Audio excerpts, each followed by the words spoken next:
Live from Rialto, California, Mark and Andre present The Mark and Andre Show.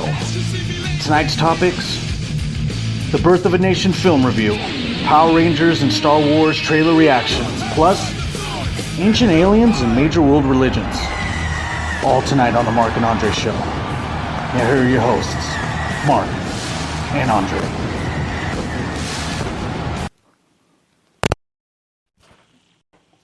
Another great intro. Another perfect intro. Delivered by moi. Here on the Mark and Andre Show. Andre, how are you doing? Man, fuck that. I'm done. I'm out of here. I ain't doing this shit. I'm good, man. I'm feeling good. Had a cup of coffee, and I'm ready to roll, man. Yeah? I been woke busy. up really early this morning, and it was so obnoxiously early. It was like, it was Dwayne Johnson time. Oh, the shit. time that I Yeah. woke up, and I was like, man, I'm not going to go back to sleep, because if I go back to sleep, Right. I'm going to be waking up at like 10 o'clock feeling lethargic, and I'm not going to go out through my day. See, and then you'll be completely out of whack for the remainder of your day. You do not know how much you can get done when you wake up at like 4:30 in the morning. Mm-hmm.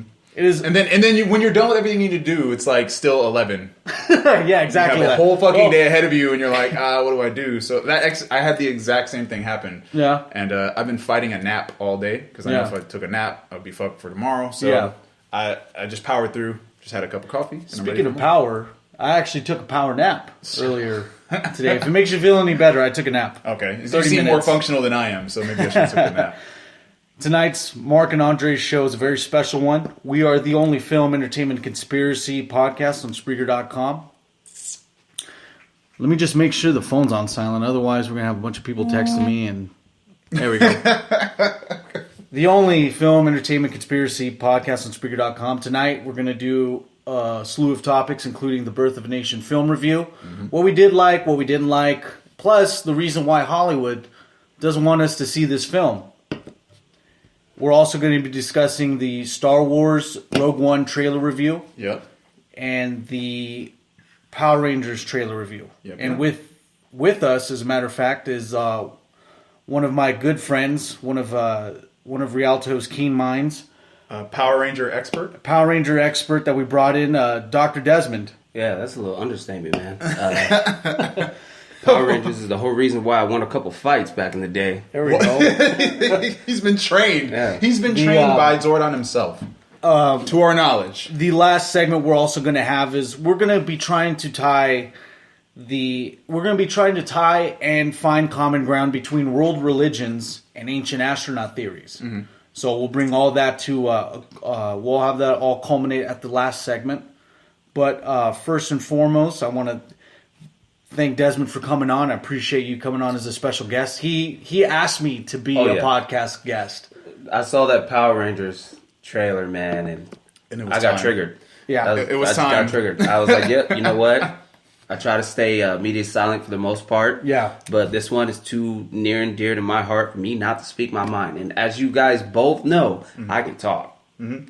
I can tell, like, you've lost a lot of nights of sleep, and this could finally be that night you get that rest you need. You know, Power Rangers been going on way too long. Yeah. There's too much source material for them to deviate as much as they did. But I guess we'll get to that when we get to it, right? Oh yeah. So let me take care of the commercial spot real quick, and then we'll go into the Birth of a Nation film review.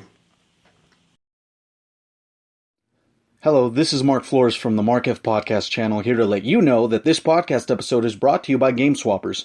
Come on down to Game Swappers, located at 4520 Holt Boulevard in Montclair, California, to buy, sell, and trade your current and retro video games from Nintendo Entertainment System to the PS4. Keep in mind that if you share any one of my podcast episodes through any form of social media, you'll get 10% off your entire purchase, or you'll get 10% more towards your retro game trade-ins. Follow Game Swappers on Instagram at GAMESWAPPERS. That's GAMESWAPPERS. Game Swappers. Buy, sell, and trade. And we're back from the quick commercial break. Shout out to Sell and Trade. Shout out to Game Swappers. Game Swappers actually tomorrow is going to have the bar arcade. Barcade. No, you can't say that. It's trademark. Yeah. No, they literally trademarked that word that I'm not going to mention again. You believe that? Someone actually... so dumb. Yeah, I believe it. I mean, the what is the brother's name from YouTube? They tried to trademark the Fine Brothers. Like you can trademark anything if you have the balls to do it. Trying to trademark React. Mm-hmm. Yeah, and such a general word. Barcade, different. But yeah. I didn't know that. Because I know there was. Is it related to an actual location that took that and put it on their company name or something? Exactly. Someone really scooped that up quick. Bar Arcade. So we have to call it the Bar Arcade. Yeah. It's kind of like what people do when games get announced. Yeah. They snatch up the websites. Right, and then they buy them all hostage. Yeah, so people are weird, man. This is a weird world. So, okay, thank you. I didn't know that. Just hope we don't get in trouble. You say that shit again, you're out of here. Somebody's like, you owe me $500, man. He's already waiting for this check. The movie we saw, on Tuesday? Tuesday, Monday. I missed SmackDown for it, so I'm kind of... I really know my days when I go by Monday. But he goes by Tuesday, important wrestling dates. SmackDown. So we saw Birth of a Nation.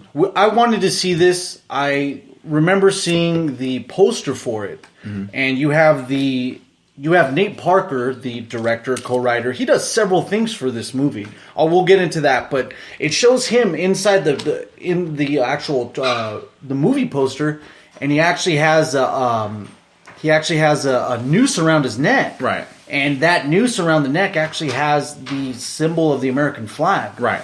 And it simply says the birth of a nation. Yes. That to me it looks like it sparked a lot of controversy itself. Oh, it did. But that is only the tip of the iceberg. The image alone was something that caught my eye, right? Yeah. But when I saw it, my initial reaction was negative. Yeah. I kind of assumed that it was going to go the same route as every other slave film. I was like, okay, it's another slave film. Big deal. But then as I saw it and I realized, like, wow, the marketing behind this is kind of limited. And this was the only image of marketing that I saw for the film. Like, did you ever see it? It was just... I saw it. And Nate it's Parker very impactful. An American, flag around his neck. I feel like they felt they didn't need to market it as much. Yeah. Because of such a great review it got from being an indie film and an Sundance. Overwhelming response at Sundance. Killed Sundance. And then once people heard that it was coming to movie theaters near you, it's wide release. That's when people started to already recognize it. So they didn't need to spend more money on the marketing because the buzz was already there. Right. And with movies that are so controversial like this one, especially from the tale of people who were taken advantage of the time, it's not really hard to get it out there for people to hear about it. But it just seemed like, I don't know, I didn't hear about the performance at Sundance until I realized it was a wide release from Sundance. Exactly. So I didn't know it got the praise that it got. I actually really went from an initial like, oh, okay, another slave movie. Yeah, that was my response. I heard about it online. From what I saw in the trailer, I thought it was just another 12 Years a Slave or something. Well, that plus the fact that I saw Slave Uprising. Right. And from then I went on to look it up, and I was like, wow, it's a story of Nat Turner. We haven't had a story like that from the perspective of Nat Turner being the hero in a sense. Hero, exactly. But the funnier thing about it was like, I'm familiar with the Nat Turner story. Yeah. So when I actually found out what the movie was about, I was like, well, this is a mistake. Obviously, this is a mistake because Nat Turner is like an American menace. In American history, in history books, they don't even put him in history books. And if you do find out about him through the context of history, you're going to get a negative story. He's a serial murderer. He's not a good person. It kind of reminds me of what was the name of Granddad's ancestor from the Boondocks? Catcher Freeman. It's just like Catcher Freeman. I think they were doing the Nat Turner story. He was so well received for African Americans because he did so much for people who were slaves, but to the people who are getting their slaves taken and stuff like that, of course it's going to be bad. Of course, it's like once a bank teller finds out that he's being used to, take money from innocent people. it's kind of like, okay, I'm not gaining anything from this. So if I stop it, that's fine. Yeah. But the person who's gaining from it, now they're pissed off. Hey, what are you doing? Right. Yeah. But then also, you know, the ones that win the wars write the history. Oh, definitely. So in this case, Captain Price taught me that one. One of the biggest thing. I don't want to bleed into the story work. I mean, no. We're doing your introduction. It's just going to be mainly a critique, but you want to finish your point. All right, son. So look, Peep this. You know what I'm saying? Yeah, all right. Look, peep gang. Nah. So when it comes down to just the overall, because I'm not trying to talk about the film itself. I'm trying to start with the initial ideas. Yeah. Just seeing what it was and knowing the story itself. Yeah. I was like, okay, this seems like it shouldn't be in theaters. Yeah. And then I did my research and I realized, oh, this killed at Sundance.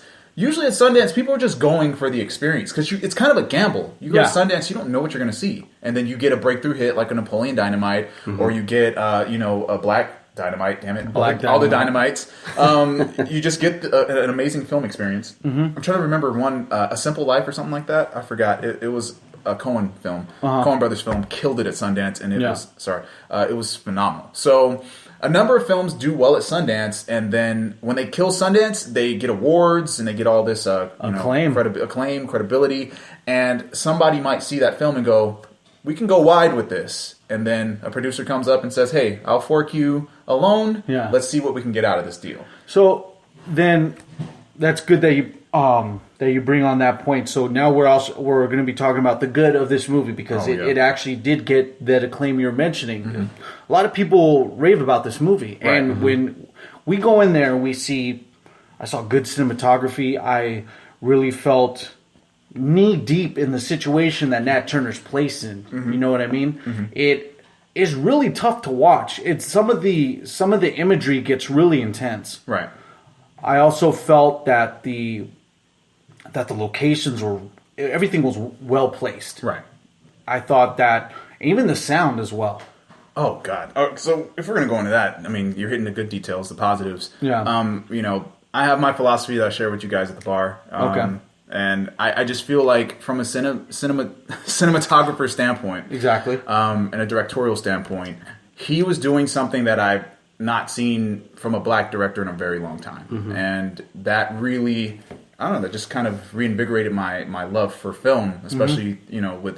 When it comes down to black directors and black cinematographers, they do lack in that area. It's really consistent. Yeah. We're not getting a lot of movement in shots. We're getting really stagnant, easy shit like the people on YouTube can do. Yeah. In this case, I mean, we're getting shots that are, you get a great balance. You have, a number of people on the right side of the screen, and then you got another person cut to the lower left. Oh, you got it panning from right to left, and then looking over that person's shoulder, and you get another shot of something happening.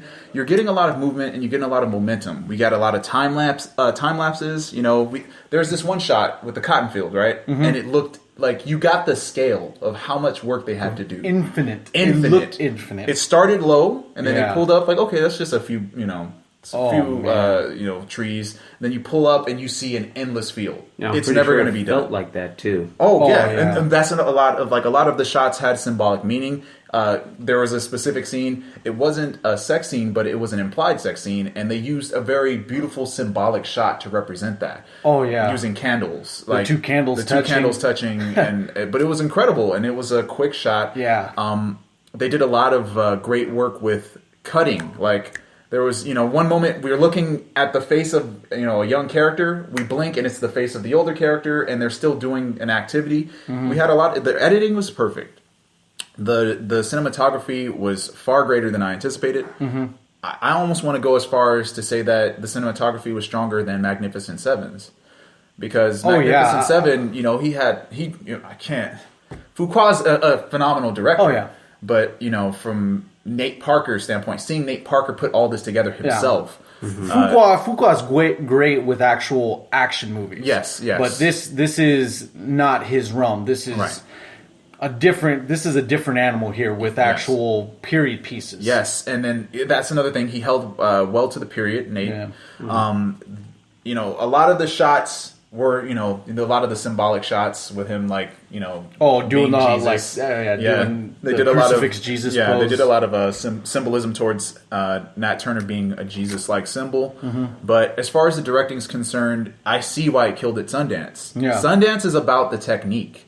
People go to Sundance to get an incredible independent experience because they try things that Hollywood will never try. They're not willing to go that far. When we initially went into the movie theater, we were under the impression that we were going to be the only two in there. Right. Slowly but surely, there was I would say 12 to 14 people by the end of the night. Right, and then I'll say about six to 8 walked out. Really, I see. That's the thing is that because I only went to go use the restroom once, right? So I can only say that I didn't see anybody, but honestly, I don't know. I was just in the film. No, I remember because it was distracting. Like, I remember as soon as you walked out, they were like, "Oh, great, that asshole's gone. Let's leave." So they all walked out right after you. But no, in all seriousness, everyone they finally they clapped. They clapped, and then they all walked out in order. But no, I do recall they went out in pairs, and I just remember and remember. I haven't stated this yet, but the film isn't graphic. I mean, there were some scenes that were supposed to be graphic just to kind of open your eyes. Yeah. But they didn't go as far as most other slave films would have went, which was great. So instead of seeing someone be sexually assaulted, they actually just kind of implied it. Like, you just see them leave, and then the person comes back and they're not happy. Which is good, too, because that's stuff that you're already in a setting where you're talking about slavery. That is a touchy subject still. Right. And especially in the environment that we're in now. Right. With, police brutality, et cetera, et cetera. Mm-hmm. It's hard if you were, to have more of that. It's like, well, you might as well go might as well go full-fledged. Right. Right. But with what you're saying, I'm glad they actually went to a softer tone with that and actually just did more implications than actual intense graphic sexual assault scenes, because that right now in this environment, that just doesn't, that won't pan out. Even though I didn't see the movie, I mean, honestly, I feel like that is more impactful than showing it. I mean, look at Django. Right. Very graphic movie, but when you imply something bad, it's up to your own imagination to determine how bad that is. Oh, yeah. And when it comes to something as sensitive as that and as gracious as that, people tend to think the worst possible they can ever think of. Right. Mm-hmm. And that's what makes it even worse, is because you're not giving me what happens. Yeah. I have to come up with it with my crazy, vivid imagination. With your past experiences of what you've seen in film. Yeah. And things I've seen or heard, witnessed personally, and that's even worse than just putting it there. Your own imagery is as intense as you can create it. Yeah. And that is the ultimate fear. It is. Yeah. Especially when it comes to scenes like that. Oh yeah, and they definitely went there. And but there are also, sorry to cut you off, there are also scenes in the film that have implied something has happened previous to anyone even showing up. Mm-hmm. Because there is a particular scene where Nat has to preach to a specific group. And before he preaches to the specific group of slaves, the owner of those slaves pretty much says, look, before you go in there, I'm just going to let you know, they're going to be moaning and groaning, and they're going to look tired, and they're going to act like, they're not feeling good. They're liars, and they're lazy. So don't believe that fluff. Feeding them one meal a day. One meal a day. Like really and so easily. He brings Nat into this room so he can preach to them. As soon as he walks in, these people are dying. Mm-hmm. They're dying. Like malnourished, they're ashy, dehydrated. But I mean, that's really they can't. There's no attention being paid to these people. So Nat's trying to preach, but there's a moment where, like, in his eyes, he just goes, "What the hell is going on?"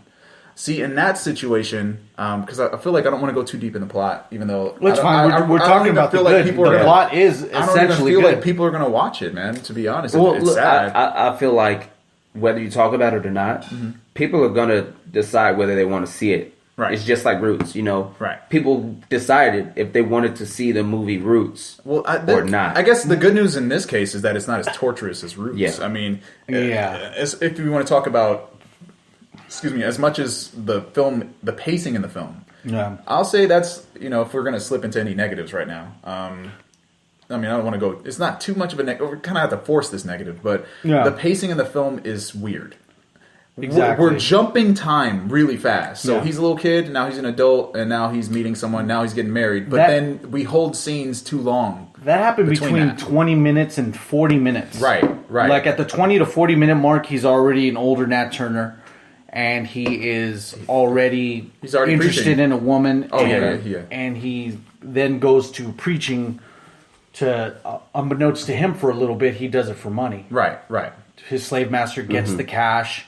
and he basically this montage where he just goes and just does a ministry circuit, if you will. Right, and the way they cut that was really quick. It was like they burned through that so fast. It was implied though with great cinematography. You understand what took place. It's just a cut to him speaking, a cut to a hand open with cash landing in it. Oh, wow. Cut to him speaking, cut to a hand, more cash. But every time, like the initial first time he preached, the slave owner got like pennies. Yeah. Then the next one it was like quarters, and the next one dollars, and the next one hundreds. And it showed how profitable it was to have a slave that can read and a slave that can preach to slaves.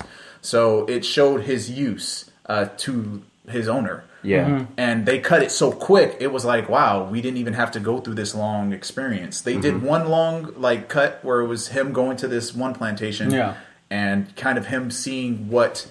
Because just to give a background for those that aren't even familiar with the Nat Turner story, essentially what took place was Nat Turner happened to be a slave for the best plantation ever. And if you want to put it that way. It's very apparent in this film as well. Yes. So this plantation, these owners actually treated their slaves with respect. They actually... they still felt like they were below them, but at the same time, they were willing to work with them. They were willing to dress them. They were willing to teach them etiquette and to actually speak English. You know, some were actually proper speakers. Yeah. And then they found out that Nat, as a child, stole one of their books and was able to sound out the letters that he was looking at. Yeah. So the slave owner, in your ideal situation back then, you're dead. You shouldn't be reading. But this master's wife said, wow, this child has unbelievable potential. I didn't know little Negro boys could do this. Yeah. So she was like, I'm going to take your child to his mother. Yeah. I'm taking your child. And she essentially raises him by teaching him to read the Bible. Mm-hmm. And unfortunately, the wife's husband dies. And before he dies, his last words, for some reason, are... put him back in the field. It's like it's like that movie Life, where they were gonna get signed off to not work and be there anymore, and then the guy dies on the toilet. Yeah. Oh my gosh! Actually, no, they were going to get released. Yeah, yes. Exactly. He was just going to get signed off, like you're out of here, and then he dies. Even though after all that time, he kind of held in the fact that they were innocent in the first place. Right. Until it's basically that crappy deal perspective. So this little kid was hopeful, he. At one, but this is how fast they cut it. I mean, they cut it to he stole the book. They cut to I found your son, and he was reading our book. We're taking him. And then they cut to they're in the house now. Then we cut to him reading perfectly. Yeah. In church. And then we cut to the husband dead. And then we cut to him in the fields. That fast. Everything happened in 10 minutes. Yeah, from him picking cotton in the fields, then it's a bigger hand, and then he's with the big bull shoal, and it's Nate Parker playing Nat Turner. That sounds real good. The progress is going pretty fast, but still in the sense where you understand everything that's going on. Exactly, and that comes down to great cinematography. Yeah, because, with stories like this, people get bored easily. Yeah. Well, here's the problem. That's where we're kind of going to slide into. Mm-hmm. It's like, as well as they cut through the fluff on a lot of things, we don't need to see this whole experience. We really don't. It's just the gist. Right. Because a kid Nat Turner isn't what we essentially wanted. Yeah, we don't need that. So he's not the menace that the American... people from back then have seen. Exactly. They showed a very human side to Nat. And so, they cut through all the fluff, but then for some reason, in some scenes, we get prolonged cuts that are longer than we need them to be. Now, if they were working this hard to cut the fat, then I don't understand why certain scenes in the film are completely missing, that same level of attention. So let's say, we cut through the preaching part really quick, right? Okay. But then after the preaching part, we get a moment where he's talking to a female that he's interested in. And where they could have made the scene probably 2 minutes with what they said to each other. They cut it to 6 minutes. 8 minutes. Oh, wow. So now we're just sitting here okay, we get that you guys like each other and that this is going to turn into something big. So we establish this relationship between the two. Yeah. After 8 minutes of our time has been taken away, and then we cut to a wedding and cut to this and cut to that. Yeah. So that's where the pacing gets weird, because it's you could have kept cutting the same way you did before, so we can get to the meat of the situation.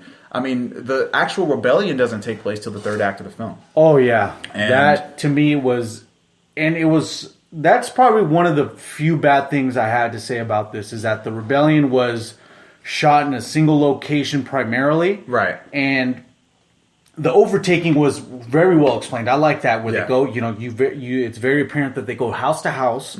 They do their thing. Execute all the slave masters. Right. But then that main battle, I kind of wanted to imagine it on a larger scale. But I did. Considering the budget, considering an independent film, I had to set back my whole wider perspective of like, oh, well, this isn't a major release. Right. I have a basically had to Braveheart simmer scene. down a little bit. Yeah, you couldn't have a Braveheart or a Gladiator scene take place. Another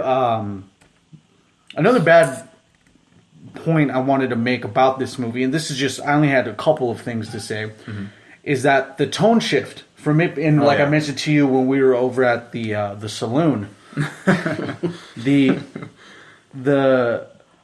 the way they go from being serious during the overtaking of the third act to then going to this, Desmond, if you will, imagine a big huddle of guys that just did their thing with going to slave master's house, doing the rebellion. You just killed a lot of people. They look at the sun and they're like, oh, what so and so. What time do you think it is?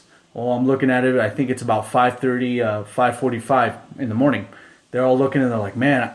If I was at the plantation, I would be doing this, this, and that. Yeah. And then some guy mentions, oh, right about now I'd be boiling hot water for massa, wishing I would be pouring it over his head right now. And they all laughs. Yeah. So right there, you're immediately taken and derailed off of the serious tone. Yeah. And you're now in a funny situation, but then now with that funny situation, it's like watching the Mighty Ducks, or even like any team associated movie, and when you're thinking like, after they just get beat by a team, or after just whatever they do, the coach goes in and then they start joking around. Right, Yeah. and Crazy tone shift that's inappropriate for this situation. Then the Bash Brothers come in. Right.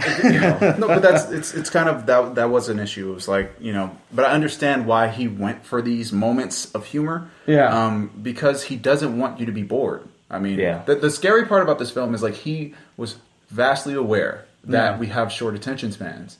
And he really tried to get as much information to your face. Like, there weren't too many moments where it was like, okay, we have a lot of nothing happening. There was something happening. Some films like to hold time for B shots and, get you scenery and get you cuts of certain things. His B shots are like one quick shot of the plantation, then we're back to the actors. We don't get a lot of held shots in regards to nothing happening. They're always saying something. There's dialogue taking place. He's constantly trying to push the story forward. So he tried to hold our attention as much as he could. So he threw in weird moments of humor that didn't match what was going on. And trust me, it's like it's jarringly different compared to the rest of the tone. Because let's say I just killed someone, man. I can't believe I killed someone. I can't believe it, man. Yeah. But goddamn, that nigga looked funny when I killed him. And it's like his face looks totally different and everything. It was really strange. Yeah. That's an unnecessary dark humorous moment. It was actually a really dark tone of humor. And I want to mention too is that, did you think that little scene, would you have changed the writing for that scene?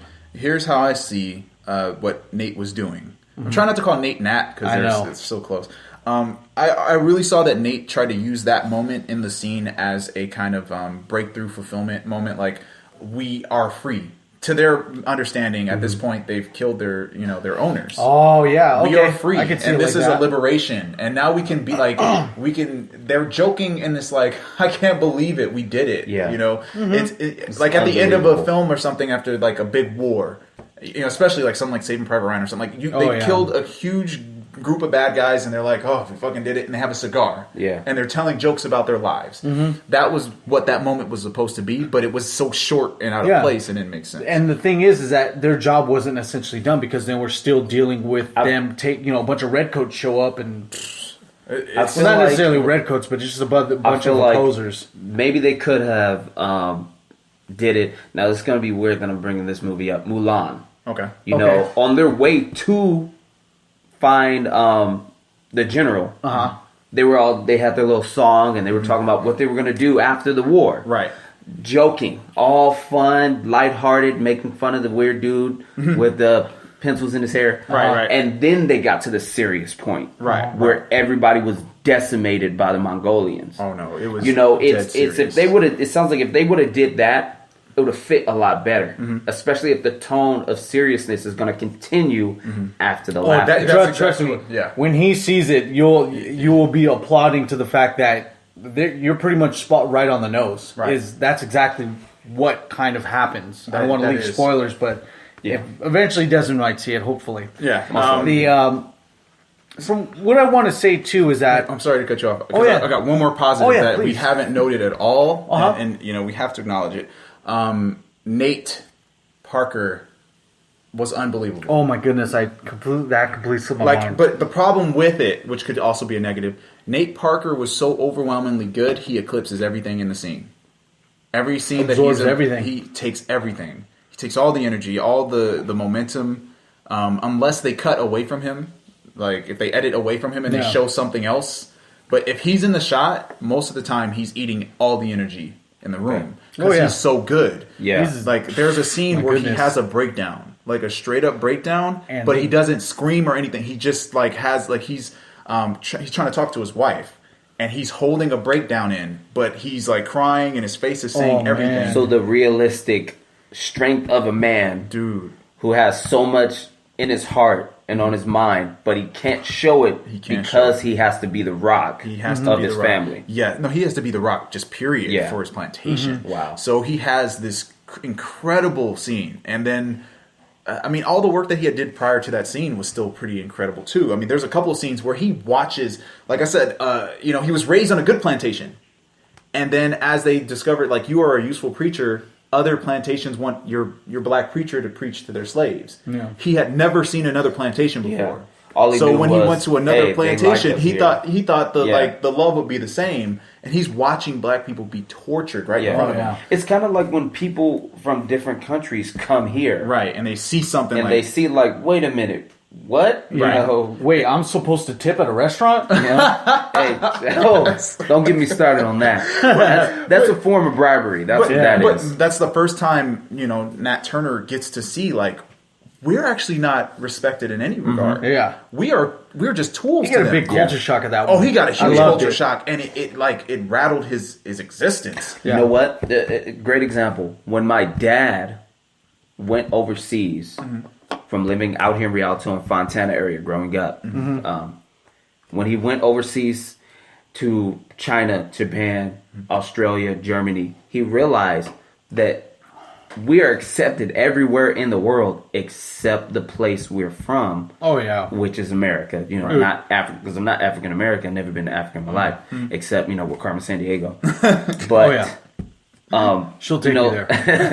To see the difference in how you're treated when you've been treated a certain way, it's just flabbergasting, and it's really hard to either go back to what you came from or come back to what you just left from. Right, you know? You even leave a different state. Right. And, when you and I went up north, man. It's a totally different state. If they split California to North and South California, I would totally understand it because I went up north. I was in the Richmond area, went to Oakland and Sacramento, Stockton, Fresno.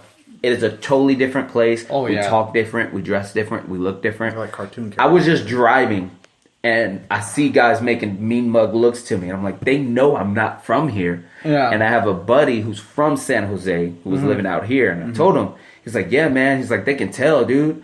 How? I'm from California. Actually, my southern... to ride with that concept, that's exactly what happened in the film. He went to other plantations, and the other slaves looked at him like, who's this motherfucker? who's this? You got a better outfit than me, because he's dressed well. Did your master make you dress that way? No, it's almost this. That's exactly what it is. Like it's this concept. Like, wait, why does he get to sit next to master? Yeah. Like, why is he dressed better than us? And there's this initial hate. We won't say hate from his peers. Just envy, possibly because envy. they're malnourished. No, because I mean, he comes in and he's preaching scripture that is actually in favor of slavery. He's telling them to love your masters through the grace of God. And then over time, he realizes, I'm supporting a horrible system. Yeah. And I'm keeping my people enslaved. And it's all motivated by money. Exactly. At the end of it. And then that's when he has like this, epiphany, and he has a turnaround period. Yeah. But yeah, his great positive is his performance. Denzel levels here. Like, Yeah. He I don't think he meant to steal the scenes, but I think he really wanted to give the perspective of Nat Turner in the best way he possibly could. Because when you watch this film, another thing we forgot to mention, and I think this is all the positives we have, the immersion. The immersion of this world is almost overbearing. You feel like you can't leave. Yeah. You're there. Because there's shots where the camera is in the bushes. Like, and you're behind brush and you're witnessing something happen. Yeah. Like you you're are actually stuck there here. doing it. First person perspective on picking cotton. Yes. And I think that's what a lot of the negative reviews come from, is people aren't used to seeing things from that point of view. Like being present. Exactly. It's like, okay, and this really happened. It's not like Django. It's not some fantasy. It's not some fantasy world. This is a true story that nobody knows about. Because it's so bad. Just like I don't hear anything about the Alamo anymore. Right. But the Alamo was a horrible period of time. Right. Built up to be this great valiant effort, but they were fighting for slavery, and Mexico was like, no, you're not having slaves in our area. Right. The more you know. Yeah, exactly. I'm telling you, man. Great example. So when it comes down to it, I wanted to ask too, because I want you to move on. I don't want to hold the segment. Why do you think people walked out on this film? Well, I want to ask you this question: is that do you know the primary ethnicity that fled? Well, I recall. Okay, the first pair was like, "I'm white. I don't need to watch this." They screamed that out loud, so they stepped out. And it's kind of hard to. And then the tall white woman that says, "Well, I never." Oh my goodness! My great grandfather would never say such things. And then she walked out. No, but I will. Yeah, to my knowledge, every person that walked out was not black. There's one intense graphic scene that might make someone walk out of most slave films where they do the most. Well, this one scene was pretty gruesome. Yeah, but I don't think it was enough to make a person go. Ugh. Well, I mean, it did look like something out of Saw, though. Exactly, and that's what I was going to mention. But it's tame to me. I've seen Saw. I know the worst of the worst because I've seen Saw. Like, Saw sets the bar, and after what I saw, what happens here, it looked like Saw 2. It wasn't even like as bad as the follow-ups. I don't imagine why someone would want to walk away from a movie that puts you in the perspective, even outside of ethnicity. I felt like, wow, like, because that's why they're taking it hurts. Out like of their I'm getting zone. freaking goosebumps just taken, like it's very, people don't want to realize that this stuff really goes on, and it really did go on, and because you go such a long time with your thought of the world being one way, right? And then it being put right in your face that it's not this happy, fun world where trees are candy canes and unicorns poop rainbows. It's a gritty, horrible place that we live in. You're talking almost in a modern sense, whereas we get to see what it was like before we even got to this bad situation. And when you come to the realization, because we left the theater with a kind of a bad taste in our mouth. But being immersed in that situation, you just realize black people being brought to America were just tools and dogs. Yeah. No, there's a scene in the film where the slave owner gives a slave to his wife like it was a wedding gift. Yeah. Oh yeah. Oh babe, I bought you a car. No, but she did this. She looked at like a car. She goes outside. I got this for you, babe. And it's a slave. And she touches her face like, oh, she's beautiful. And she hugs her. Put a big bow on. Oh, yeah, man. Yeah, basically put a bow. Like they done her up. Yeah, he gave her. It was Plantation Barbie. Exactly, I swear. And when you see this, you look at it like, look, especially in the case of the Nat Turner story, Nat Turner was on the good side of his master. He was the ideal slave in a weird way. It's like he can read, he's adequate, he can handle his business, and whenever I need him, he leveled with his master leveled with him. They were like friends in a sense. And out of nowhere, one situation takes place where the master has his own ambitions and goals. He eradicates his relationship with Nat Turner because of his own selfish need. His own selfish white need. Like, really. Yeah. So when Nat Turner starts to, he did something out of the righteousness of the Bible. Yeah. His master turned on him completely. Game over. Like, he went from best friends with his master to, like, you're nobody to me anymore. Yeah. And it happened so quickly that it affected Nat Turner in a way too. From what helped the slave motive. master financially, Right. which was him preaching from plantation to plantation, doing the same thing within the grace of the thing that brought the plantation up again, because I guess the whole story about this certain plantation, the Turner plantation itself, was struggling. So the Bible, preaching the Bible helps, but hold on, you do this certain situation on my land, I can't have that. Right. But it's through the Bible. It's like it's the funniest irony. I'm doing what you told me was right. Exactly. And now because it doesn't go with what you want, it's wrong. Exactly. And they turn on him all the way. So and that just inspired a lot in him. It actually really creates this epiphany. Like, I am nothing. Our people are just little tools. Okay. Yeah. So in that case, let's do some math. And that's what he basically did. He was like, wait, how many owners per plantation do we have? We got about 2 or 3. How many slaves per plantation?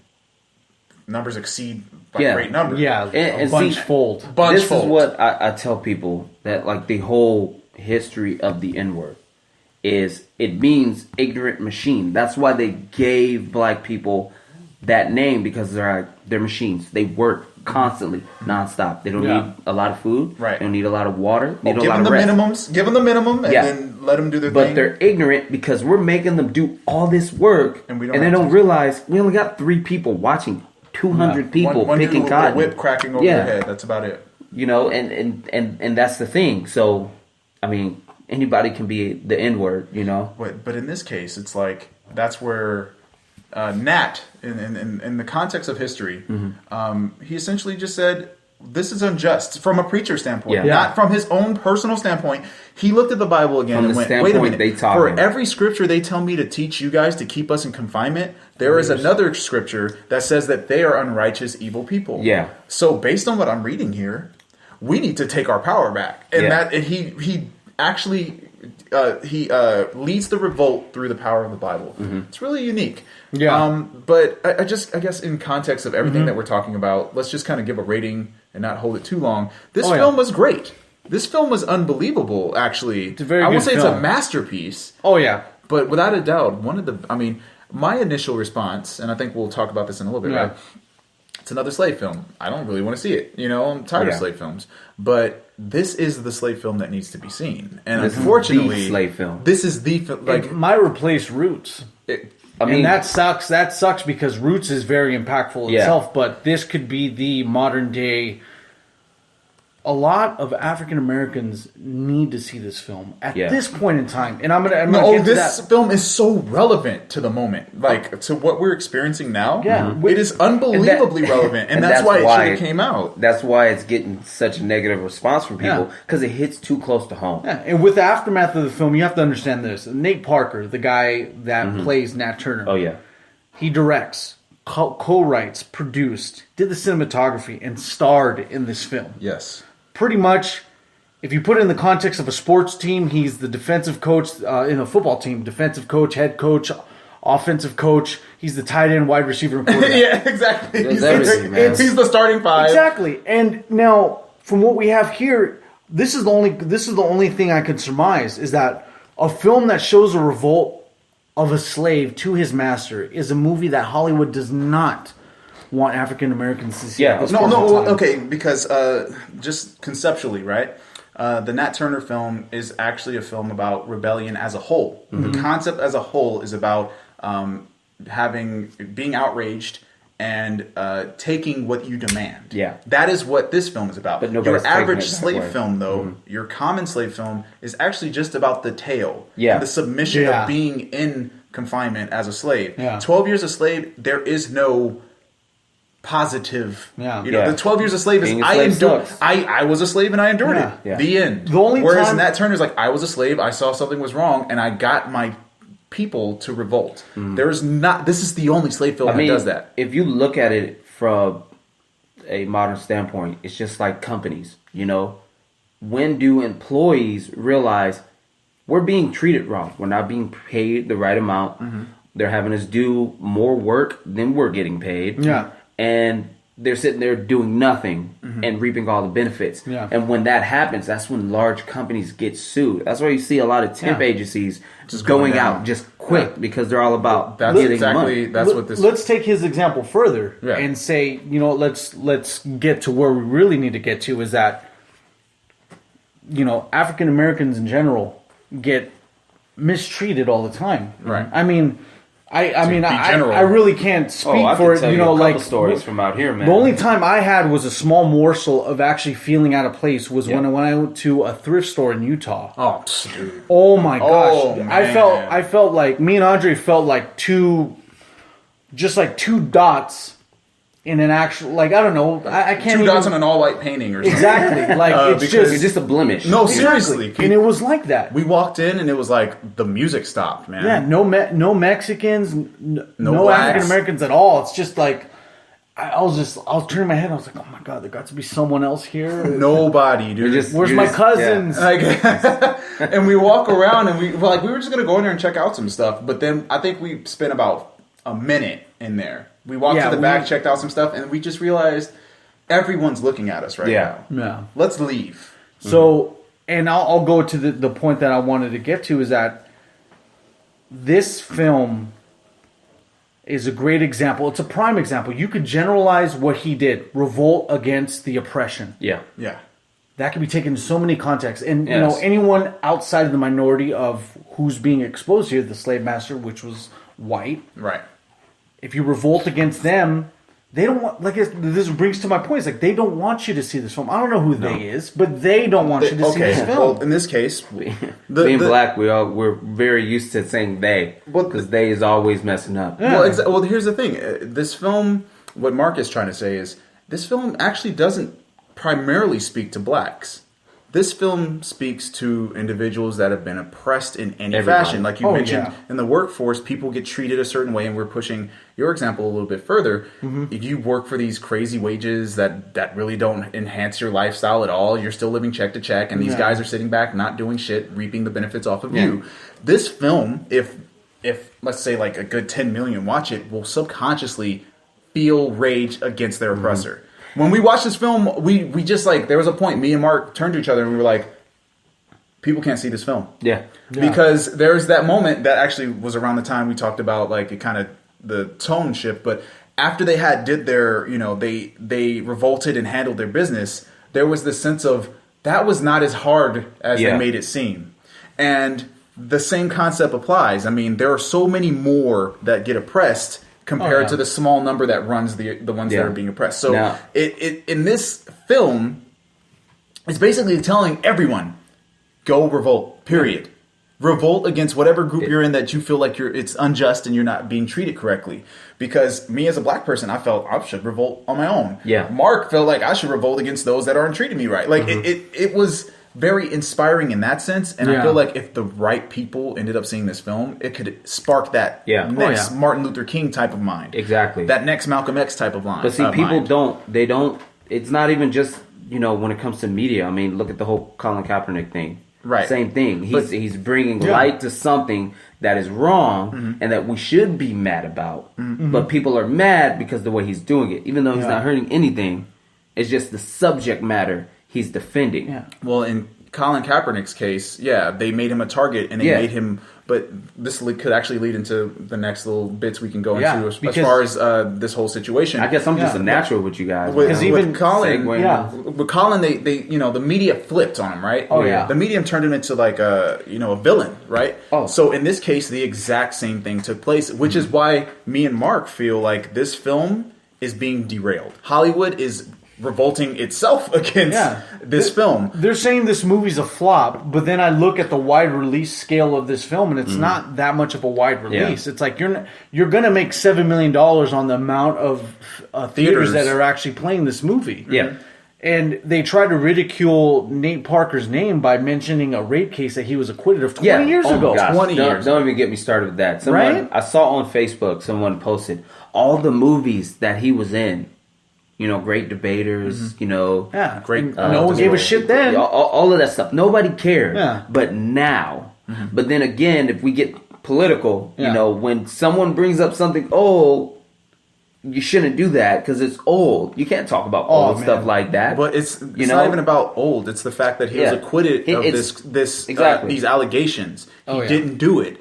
And it's the evidence is there. He didn't do it. So in this case, what they did was, which was a very creative move by the media, when they want to derail somebody, if they want to make them look like the enemy, they essentially just destroy their reputation before they can have any impact. So right off the bat, because we are currently in the PC generation, like we're hardcore PC. Very much so. Hardcore PC.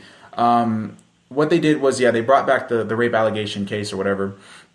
And of course, the media, when they even bring up his name specifically, like I saw an interview. The reason I actually ended up wanting to see this film is because I was watching Good Morning America or whatever it's called, and they actually I wasn't watching it on purpose. I wasn't watching it. I really wasn't. It's like I happened to be. You slipped and fell and watched it. I landed on my remote and the first thing that popped on. So I just happened to because I saw Nate Parker and I'm like, man, I just like he's a very smart dude. I like him. So what they did was they actually got a black female to interview him.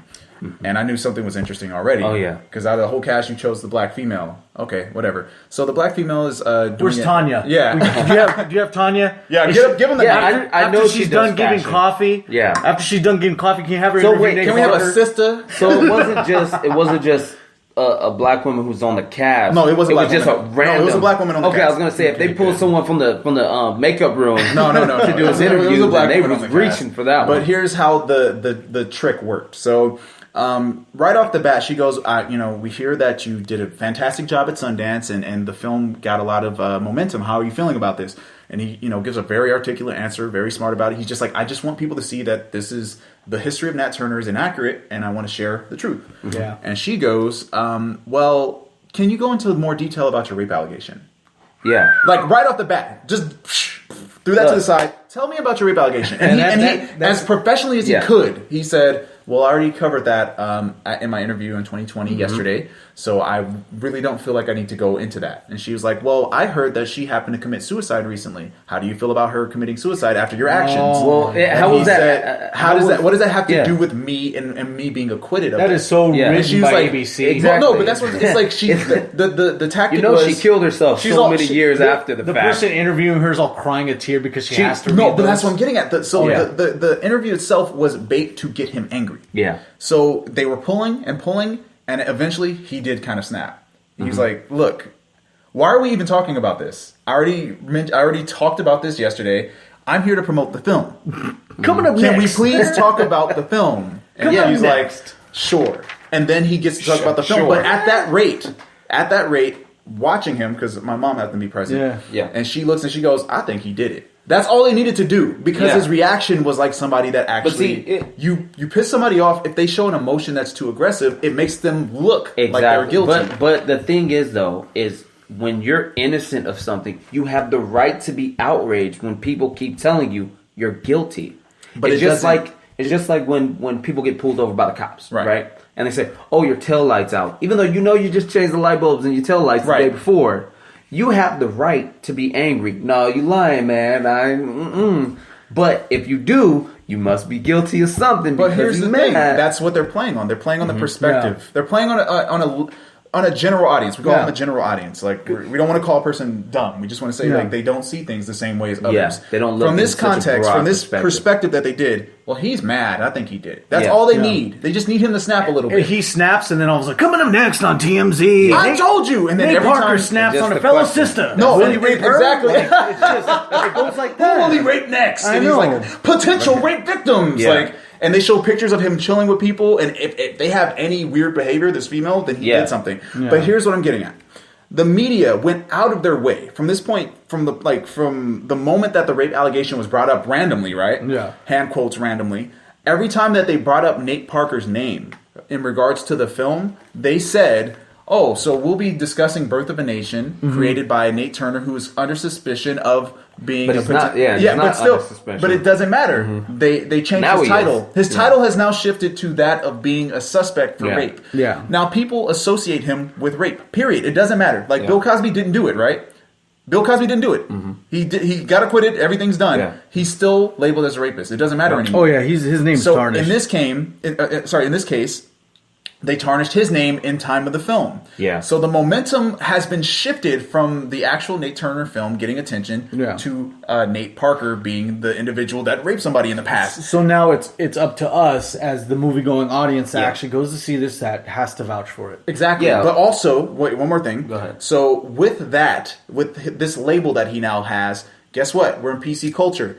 You already know that the feminist groups already said this movie needs to be boycotted. Yeah. They didn't even want, they don't want anything to do with this film. Black feminists immediately said, we don't want anything to do with it. The fact that he's with a white woman, black women already called. But here's the crazy thing. No, but this is what they did. They used Nate Parker's personal life as a device to derail the momentum of his film's message. Yeah. So it's done. And see, that's what they do. Is it's about you attack the character, then who cares about the work? Exactly. But when it comes down to it, there's a lot of actors out there, and I'm using it for females too. I want to be PC.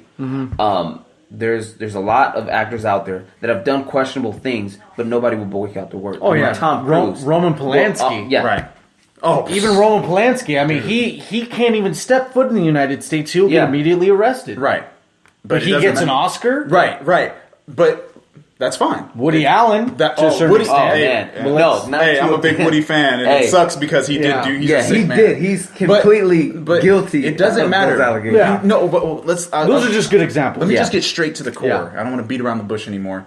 Essentially, Hollywood doesn't want this film to be a success. The only reason they even allowed it to be wide released is because of its how well it did in Sundance. Yeah. Because it would be it would be so blatant if they said we don't want this on wide release, because for a fact it'll be about a personal issue that Hollywood has with this film.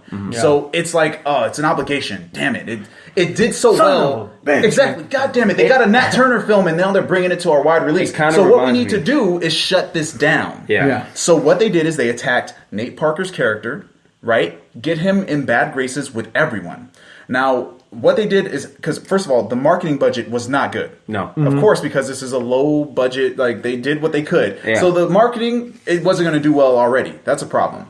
Then we have what they did with, as far as Nate Parker's reputation. They just tarnished that as quick as they could. So Nate Parker's reputation is tarnished. It's already looking bad for this film. Yeah. Then, I don't know what they did with this one, though, but they essentially made the Slave movie look undesirable. Yeah. Whereas with 12 Years a Slave, they made it look so good that everyone wanted it. They loved that but movie. this one, they found a way to make it go, it's another slave movie. Who cares? Yeah. You don't have to see it.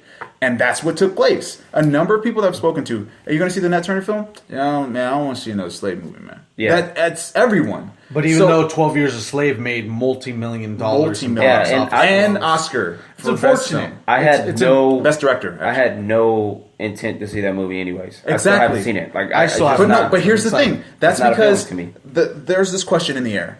Does the slave story need to be told anymore? Yeah. From a different perspective, yes, it does. Yeah. The Nat Turner story, as we all know in our history books, is a small paragraph to what whoever writes the history books wants to paint. Right. And that's the unfortunate thing, is that how do you not associate Nat Turner's story with being somewhat of a hero? Yeah. Especially, it's essentially the concept of America. Yeah, look what we did to the British. You Right, know? but this film is a very American fucking movie. If you watch it, this is American as fuck. Yeah. But we don't approach it the same way.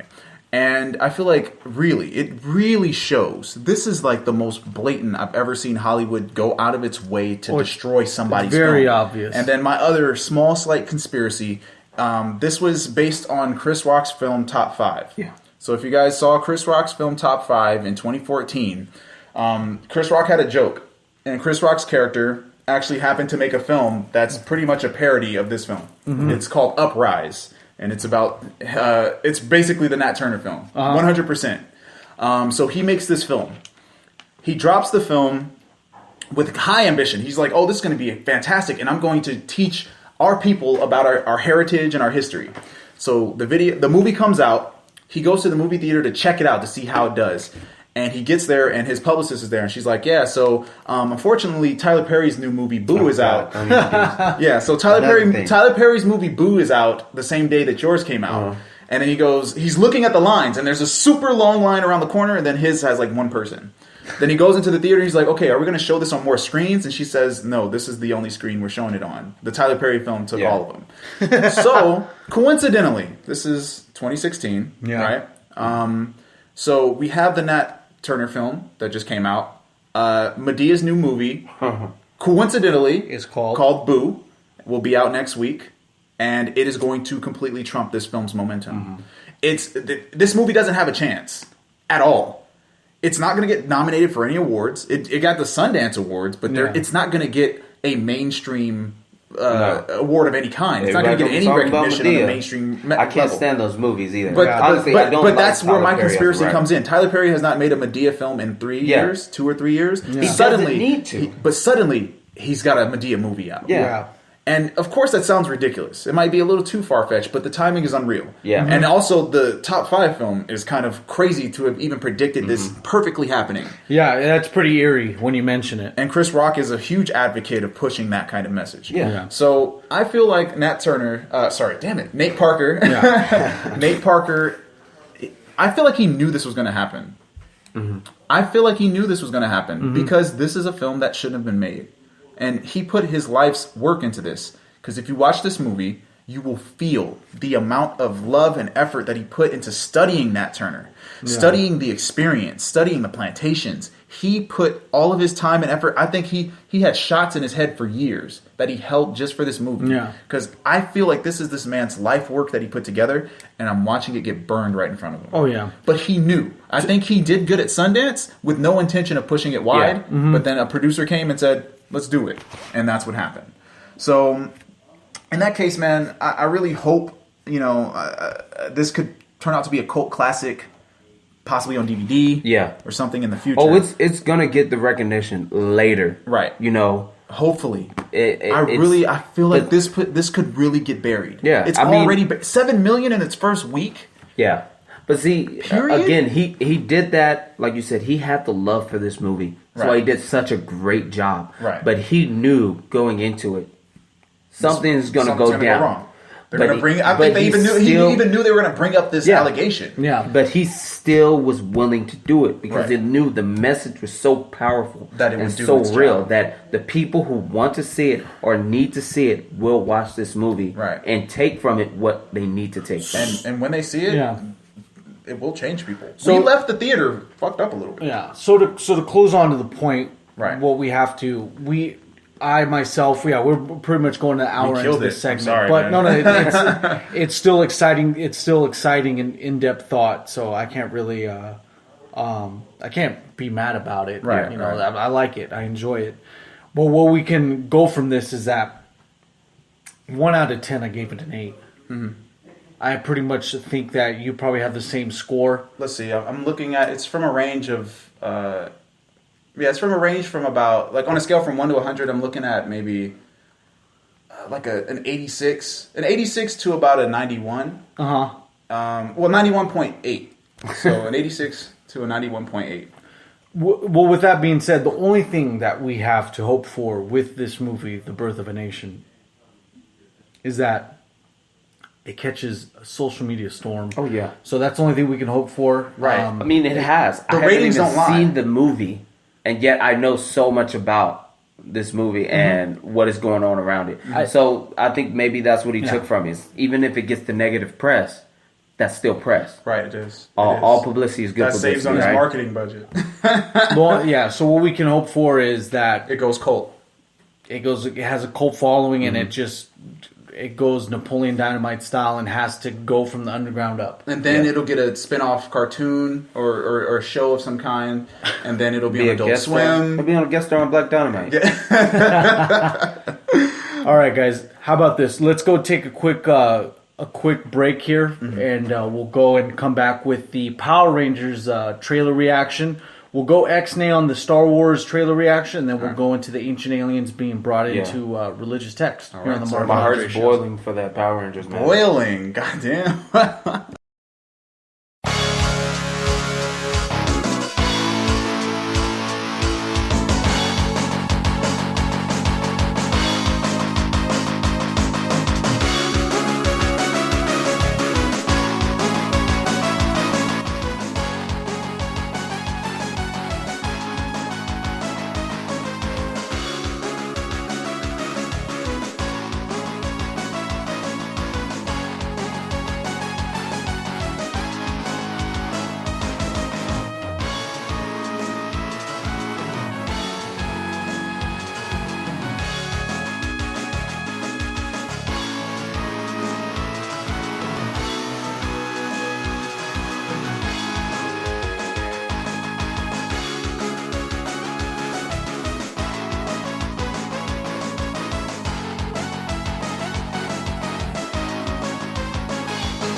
And I stole his shoes, man, and I was like... Go ahead. Oh, sorry, we're back here live on the Mark and Andre show with our special guest, Desmond. The only film, entertainment, conspiracy show podcast on Spreaker.com. Keep in mind, guys, that if you guys do share any which of our following podcasts, the Mark and Andre show, the Pay-Per-View Wrestling Podcast, or Retro Collecting 101, you'll be able to get 10% off towards any purchase you have at Game Swappers. Or you'll be able to get 10% more towards your trade-ins. All you have to do is mention that you shared it, show a screenshot for proof, and you're all set. All right. Anyway, let's talk about one movie trailer that kind of has the diehards pretty upset, and honestly, it should have some of the new schoolers kind of questioning a few things. Mm-hmm. So, Power Rangers... Earlier this week, the Mighty Morphin Power Rangers teaser trailer came out. And it's about, I would say, 1.5 minutes to 2 minutes of showing rebel teenagers coming through via detention. Mm-hmm. And then they garner superpowers without the suits. Yeah. And then they all team up together and they end up finding these power stones. And we're still trying to find out where does Zordon, where does Alpha, where does Goldar, because I heard reports that Goldar is going to be in this. Oh, what? Rita shows up for a little bit. So it's like this, guys. It's like the main thing I want to get here with the Power Rangers teaser trailer, because we've all saw it, correct? Mm-hmm. It's a complete deviation from the original story. And with the diehards, it separates our unique bond that we had to it. Yeah. I have a very, very strong bond with Power. I remember coming from our Saturday basketball games, just doing horrible because I suck at basketball despite my skin color. And just being happy. Oh, the new Power Rangers is coming out. Cool. I remember when Wild Force came out. Mm-hmm. We were so happy to come home and watch Power Rangers Wild Force. Mm-hmm. So to have such a blatant deviation from the source material. Oh, yeah. It's just heartbreaking to me.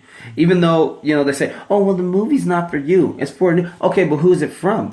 Who's it for? They're teenagers. Mm-hmm. It's not for little kids. They still have Power Rangers. Yeah. Yeah. It's a nostalgic trip that I feel like they're just taking the wrong direction already. What I'm really offended about is that everyone's not really joining in our little resistance of having this issue. Yeah, it is a big issue. It's unfortunate because what you guys with the studio.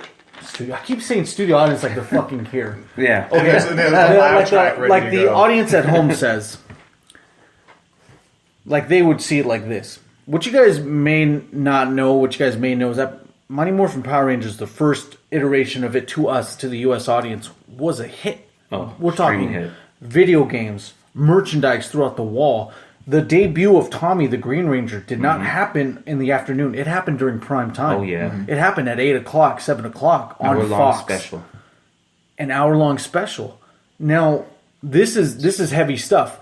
For them... And I say them as the people that created this Mighty Morphin Power Ranger, the new movie here, for them to keep consistent with Angel Grove, for them to keep consistent with the names of the Power Rangers, but not necessarily the ethnicity, but that's a whole different animal there.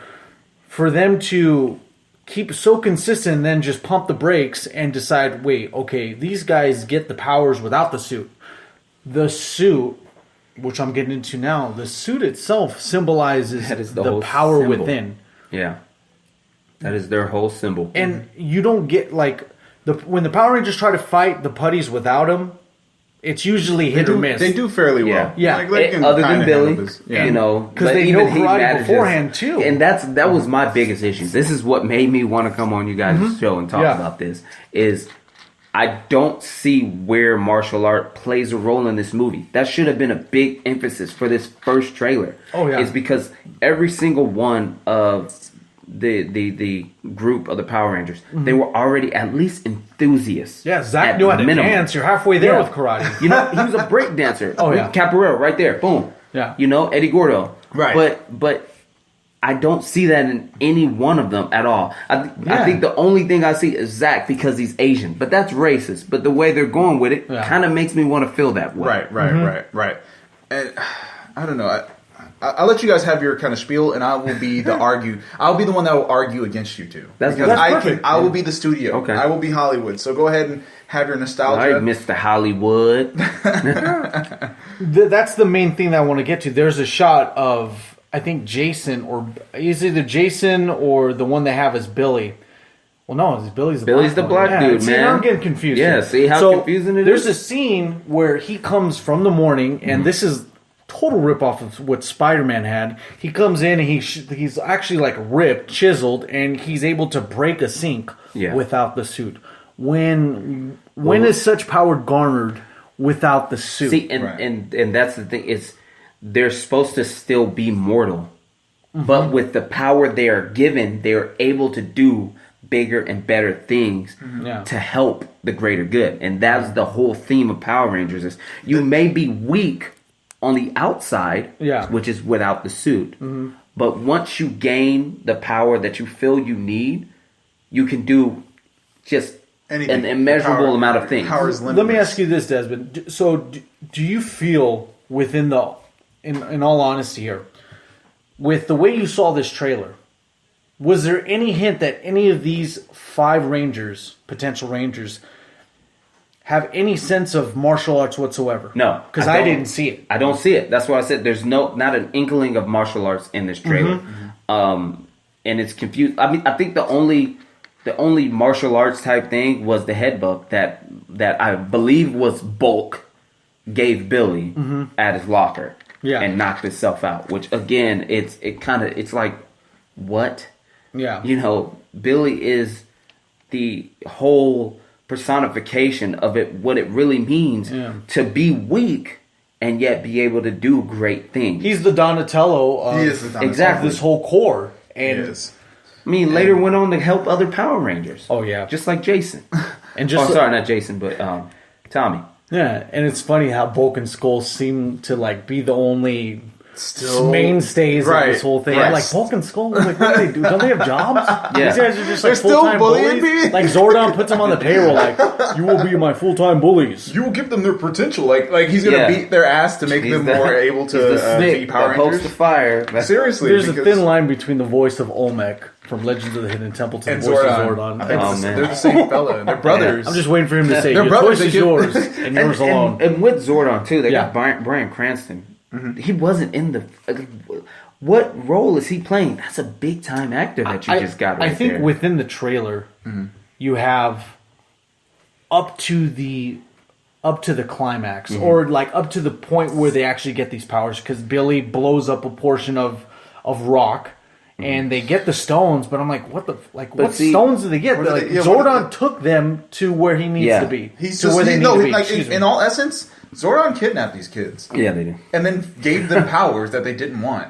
And then they just adjusted to it, if you want to be cryptic. But exactly. That's the way we need to go. I picked all 5 of you because you're all assholes. I'm going to make you work together to save the planet. But see, my thing, though, is you say it's up to the point where they got the powers, but they showed Rita.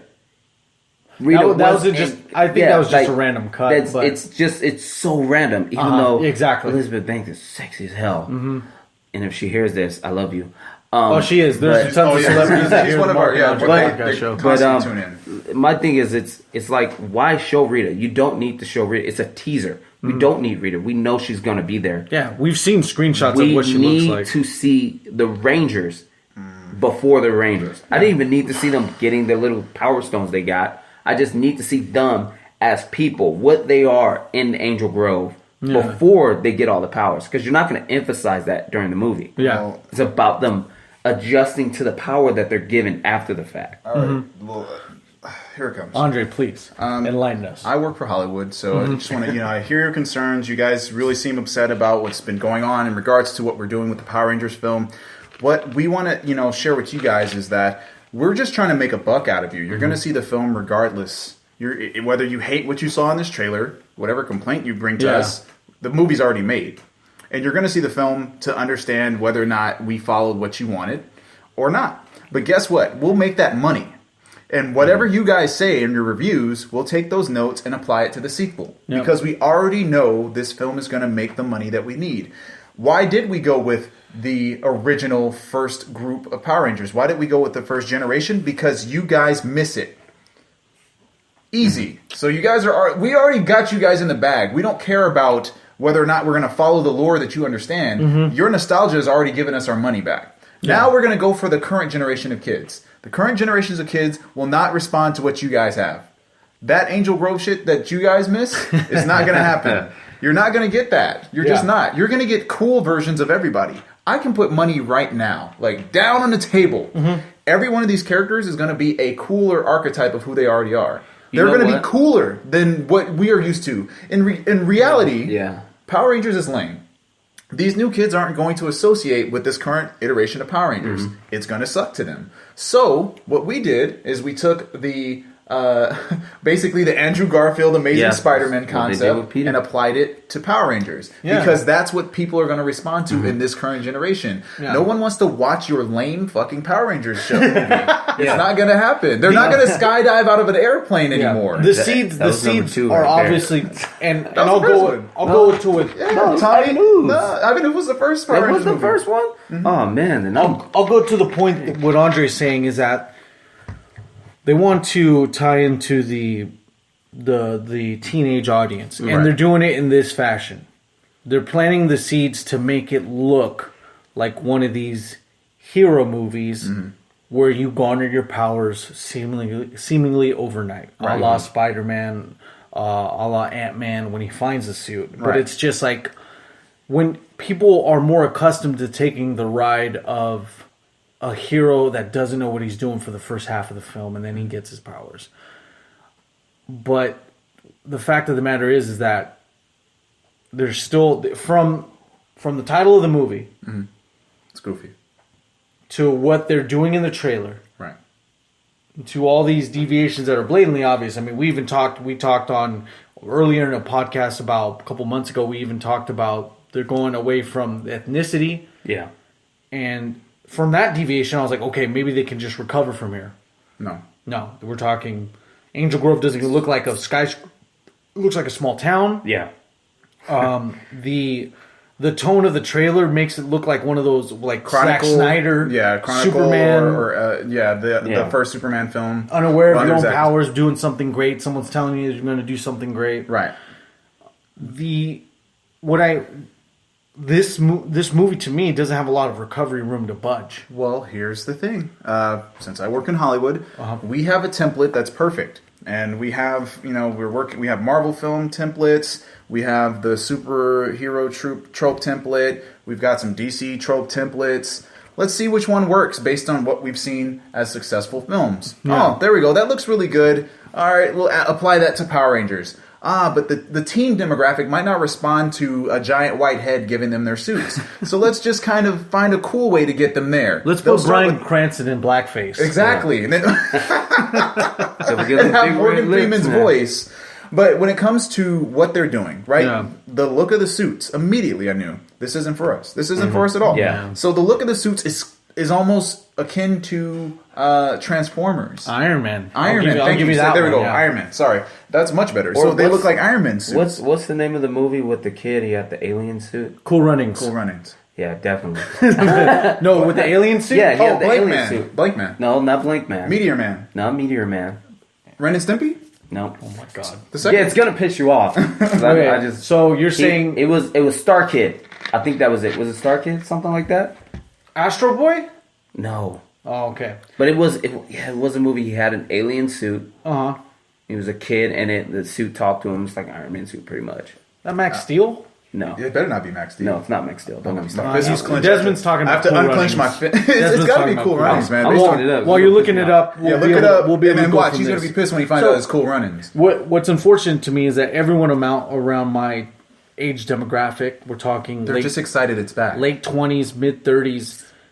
I don't understand why they're so excited, but yet they're not looking at the details within it where it's like, this isn't our movie. Like Mr. Hollywood, Andre Hollywood Gaynor here says, that this isn't our movie. And it isn't because I'm noticing all the stuff that's not right with what I originally saw. Right. Now, So what do I take from this? I have to go in with a fresh take on everything now. Absolutely. And you got to prepare for... What? It was Cool Runnings. Star Kid. Star Kid. Oh, Yeah, see. Star Kid. Star Kid. Star Star Kid. Kid. Wait. The Cool Running Star Kids. See? Yeah. I knew it. Alien the suits. title That's right. what they are. They're all the Star Oh, Kids. They snap, all I have remember that. alien suits. That disturbing Yeah. film. If Yeah. you want, I'll go into this point too, to a quick tangent. If you want to really piss someone off, and people are really passionate about the movie, like Desmond was for Star Kid right now, Gosh. you simply say it was Cool Runnings, and let them and struggle. they're like, no, it was a bunch of white guys. Yeah, No, Cool Cool Runnings. I mean, I love Cool Runnings. We watched it every time we had a rainy day when we were middle school. No, but you got to keep messing with the person until they doubt themselves and go on Google. And then when they finally... And then they realize what movie I was right the whole is time. this, and then they're like, oh, it wasn't Cool Runnings. Exactly. And then we just reverse psychology. It's a horrible It works movie, great but at bars. Do it at bars. So what I want to get to you with this is that, are you guys excited for this movie? No. It being so out of place, it being so blatantly obvious that they don't Yeah. really care about what we think. Yeah, no. I think because, Mr. Hollywood is saying is, we're going to play on the nostalgia. We're going to get our money for that regardless. But I think the only way they're going to get the money from the nostalgic crowd is from curiosity. Yeah, that's all it's As gonna long be. as their marketing is as cryptic as possible and pisses people off in a way they get curious, like, what is this really going to be like? Because it doesn't seem like what I remember. Because I have no urge to see this at all. I've seen ultimate cryptic teaser trailers, like the Cloverfield thing. Right. That got everyone to tune in. Right. And but with this, it's like they're giving away at least half the movie. But they're fucking with people. Oh, yeah. Oh, Like, big I time. just want to see the suit. And they kind of get the suit. It kind of happens. You kind of get like a corner of a Megazord toe for some of these clips. They want you to be curious so Yeah. they can pull you in. why And it they doesn't show matter. Zordon. It's like no, this it's is like how, Ghostbusters in this case. it is like now we're Ghostbusters, gonna go have but to it doesn't. see it. Okay, this is how good Hollywood is at gambling. We go, all right. So you guys, let's just say, I'm just trying to be general. It's $100 million budget, and I know for a fact we'll get about $80 million off of the nostalgia and the curiosity. Yeah. The remaining should be just from the kids that are interested, the teenagers. We'll make our money back instantly. Go international. It's going to flip because we already have our work with Saban. They're going to see our iteration of Power Rangers in comparison to their I forgot the name of the show. Kaizen or whatever. I forgot the name of the show. Damn it, Saitama or something like that. Yeah. But yeah, they're gonna make their money back regardless. Then make a sequel, and the sequel will be better. They're going to bank off of just the name. We don't need anything else. Because think about it like this: it could have just been a completely new Power Rangers film. Yeah. Honestly, Definitely. it could be a new Power Rangers film with its own twist or whatever. I right? wouldn't have batted Yeah. it. This is exactly what I envision. It's going to be a hit. Whether or not the ratings are good, that's irrelevant. Doesn't matter. It's all about the money. It's all about the money. They make their money back, they can get a sequel. That's all that matters. Yeah. Once they get their sequel, they can go a number of directions. We can continue to market the original film. Then we can bring in a sequel, or we can spin it off and actually start a new Power Rangers show based on America only, not using footage from Japan. Okay. Doing a completely new Power Rangers on our own, and then also have the second film, and then start a new Power Rangers franchise just using that. Yeah. That's how easy it is to have, like, let's say, a 10-year run with an IP. Oh, yeah. Similar to the Marvel Cinematic Universe. Yes. So it's really about how well this goes, because this is what could potentially happen. Power Rangers comes back with this one that we have, and it's a success. Then all of our favorite shows are going to come back. Oh, yeah. Beetleborg's the movie. Look at all the man. Disney live action movies. Beetleborg, but I mean, Everything's going live. look, They just announced Lion King. This live. is something I talk about with Mark on the podcast. Whatever works, we're milking it till it's dead. So if nostalgic shows with a new twist, a more serious twist, obviously, which is a bad thing already. Yeah. A new serious twist on Power Rangers, that's a success. What else do we got?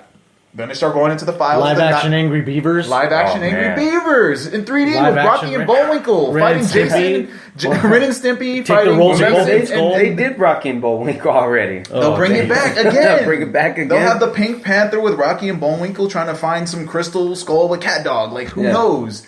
But it's all about what the money brings. It's not about the love for the franchise. Yeah, Are you don't. kidding me? Do Yeah. you think some executive said, "Oh man, I want to bring back Power Rangers because it made me feel good in my youth"? No. They're going, and I tell Mark this all the time. Hollywood is dying right now. Hollywood needs your money. This is the problem, and I mean, we see it with the new Spider-Man.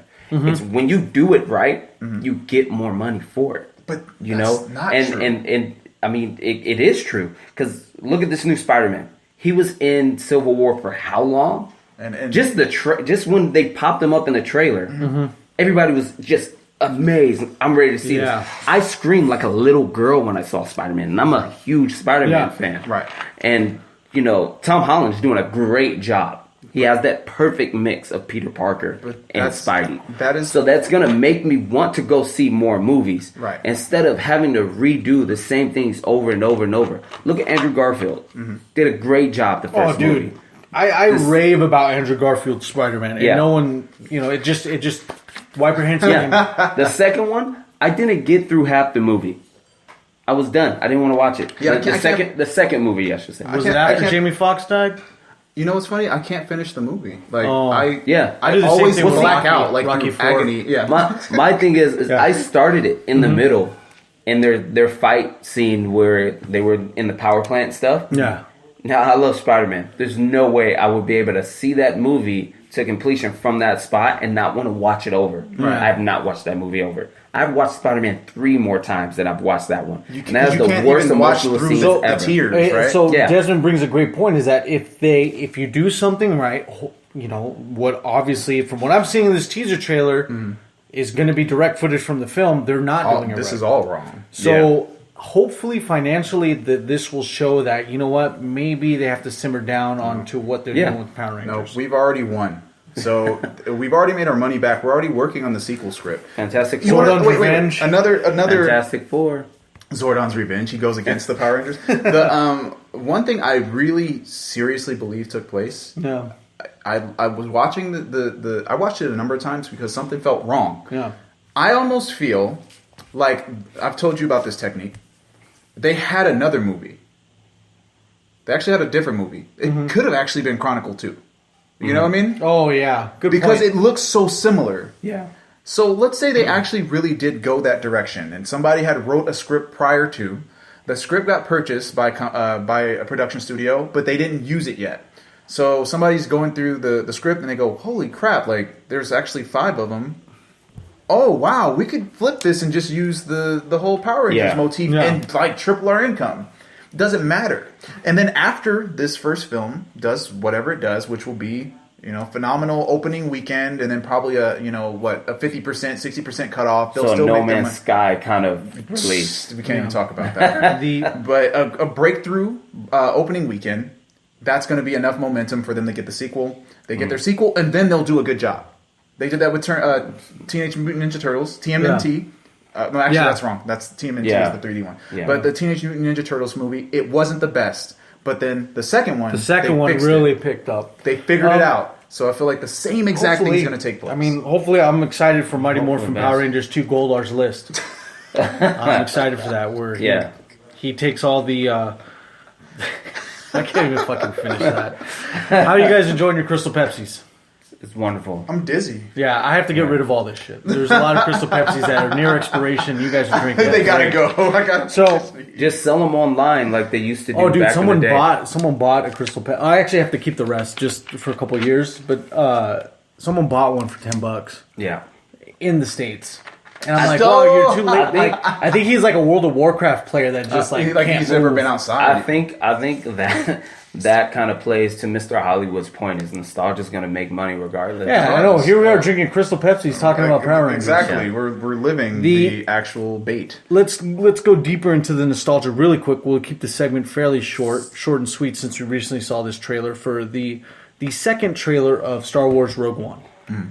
I'm excited to see, the Empire's Star Destroyers, TIE Fighters. I'm excited to see a version of Darth Vader for our time.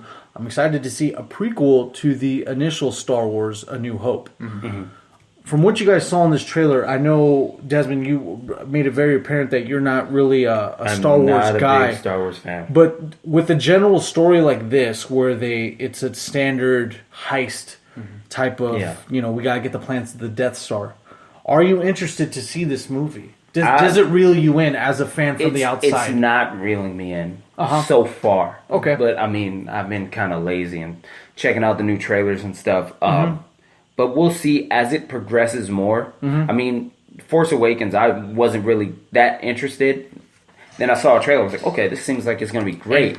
And then I actually watched it, and I was like, this is amazing. They did everything right that I don't like from the original Star Wars, where it's too talky. Yeah. You know, I don't mind some good dialogue, but I also want a decent amount of action. I mean, even though Kylo Ren is a huger baby than Anakin Skywalker, we'd have to disagree.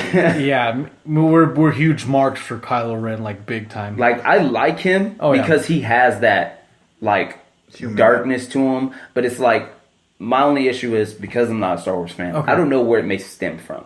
Yeah, now if he has what makes him so? What did his daddy do to make him hate him so much to go to the other side? His vulnerability is his motivator to make sure that he has no ties to his past to become the person that Supreme Leader Snoke wants him to be. The successor. Sounds like a bunch of nerd talk right now. Well, according to the Star Wars lore, but. So what we have here, I mean, I'm very interested to see it because I've been a huge Star Wars fan my whole life. Andre, I remember showing you Force Awakens. You really like that. Yeah, I thought it was great. Now, I know you've only seen Empire Strikes Back from the original 3 trilogies, right? And then I saw Episode 1, 2, and 3. So does this intrigue you to possibly? Are you intrigued to watch Star Wars Rogue One? Well, to be concise, I almost gave a fuck. Oh, okay. Does that work? I almost give a fuck. Like, I almost do. Like, every time I see a trailer, I'm like, I really could care right now. Well, I would assume that Forrest Whitaker, Donnie Yen would reel you in a little bit. If Donnie Yen kicks Forrest Whitaker, then it would really be worth my time. But straightens his eye out. As far as, I'm more about the actual creation and the artistry within the film itself. And based on what I was seeing from a cinematic perspective, it's like, the shots of scale that they were showing through the trailer, and as well as just perspective plays and a lot of practical sets, a lot of cool visuals, that would be the only reason I watch the film. Not because I care about Star Wars, but because I like good film. Okay. So I would watch that with the intentions to get a good, thrilling film experience. I don't have enough fucks available right now. So when it comes to how it ties to the rest of the cinematic universe, maybe if I watch the other ones, I'll care more. But as far as a standalone film, I think it'll be interesting to watch, and hopefully it'll be in a way that I don't really need to know the lore. Because with Episode 7, I didn't know much. You showed me the Easter eggs, and then I still had a great film experience. Yeah, overall. I agree. Because the film is technically like a fresh reboot in a weird way. Yeah, it's a fresh reboot of A New Hope. Yeah, so let me ask you guys this question off the cuff. This is something I just totally not made. Well, yeah, I didn't make it up. Yeah. If Forrest Whitaker dies in this movie, I'll cry. Oh, you're gonna cry. I'm gonna cry. Dude, he's putting really good amounts of like emotion and depth into the character that he's doing. He's only been in the trailer for like a combined talking both trailers like 12 seconds. But every time I see seriously, every time I see him in the trailer, I just start running. Yeah, just full sprint because I get so motivated when I see him. So I think this could, as far as performances are concerned, Disney's not going to flip. No. Disney's not going to hold $1 back because it's a great business. Yeah. So they're going to put the right people in the right places. We're not going to get an episode 1, 2, and 3 anymore. No. It's not going to happen. So this will be a good film. Yeah, there's enough backing to where, like, hey, you better not mess this up, or we're not going to have you for any more Disney films. Let's see the test roll. Oh, yeah, we're going to redo the first half of the movie. The theme song that I could pretty much have for Disney's big old assembly line of just live action Mulan, Aladdin, Lion King. Oh yeah, they got Star Wars. Days. I was gonna say Independence Day, Indiana Jones. Independence Day gets bought out by Disney for some reason. Just to not make any more movies. Just because Independence Day Resurgence. Stop it. You know, there's 4 more coming, right? No joke. Independence Days. Yes. Go to IMDb. PBD. Check the internet. Independence Day Resurgence. And it's going to be sponsored by Surge. Of course it would be. Wait, okay, real quick, because I want to feel like we concluded on the Power Rangers situation. I know we're just hopping back real quick. Mm-hmm. Yeah. So overall, just to kind of get everybody on the same page with the Power Rangers thing, this is not going to work. Power Rangers to me isn't going to work for me. Yeah. For you, And how do again, you feel? It's not going to work for me.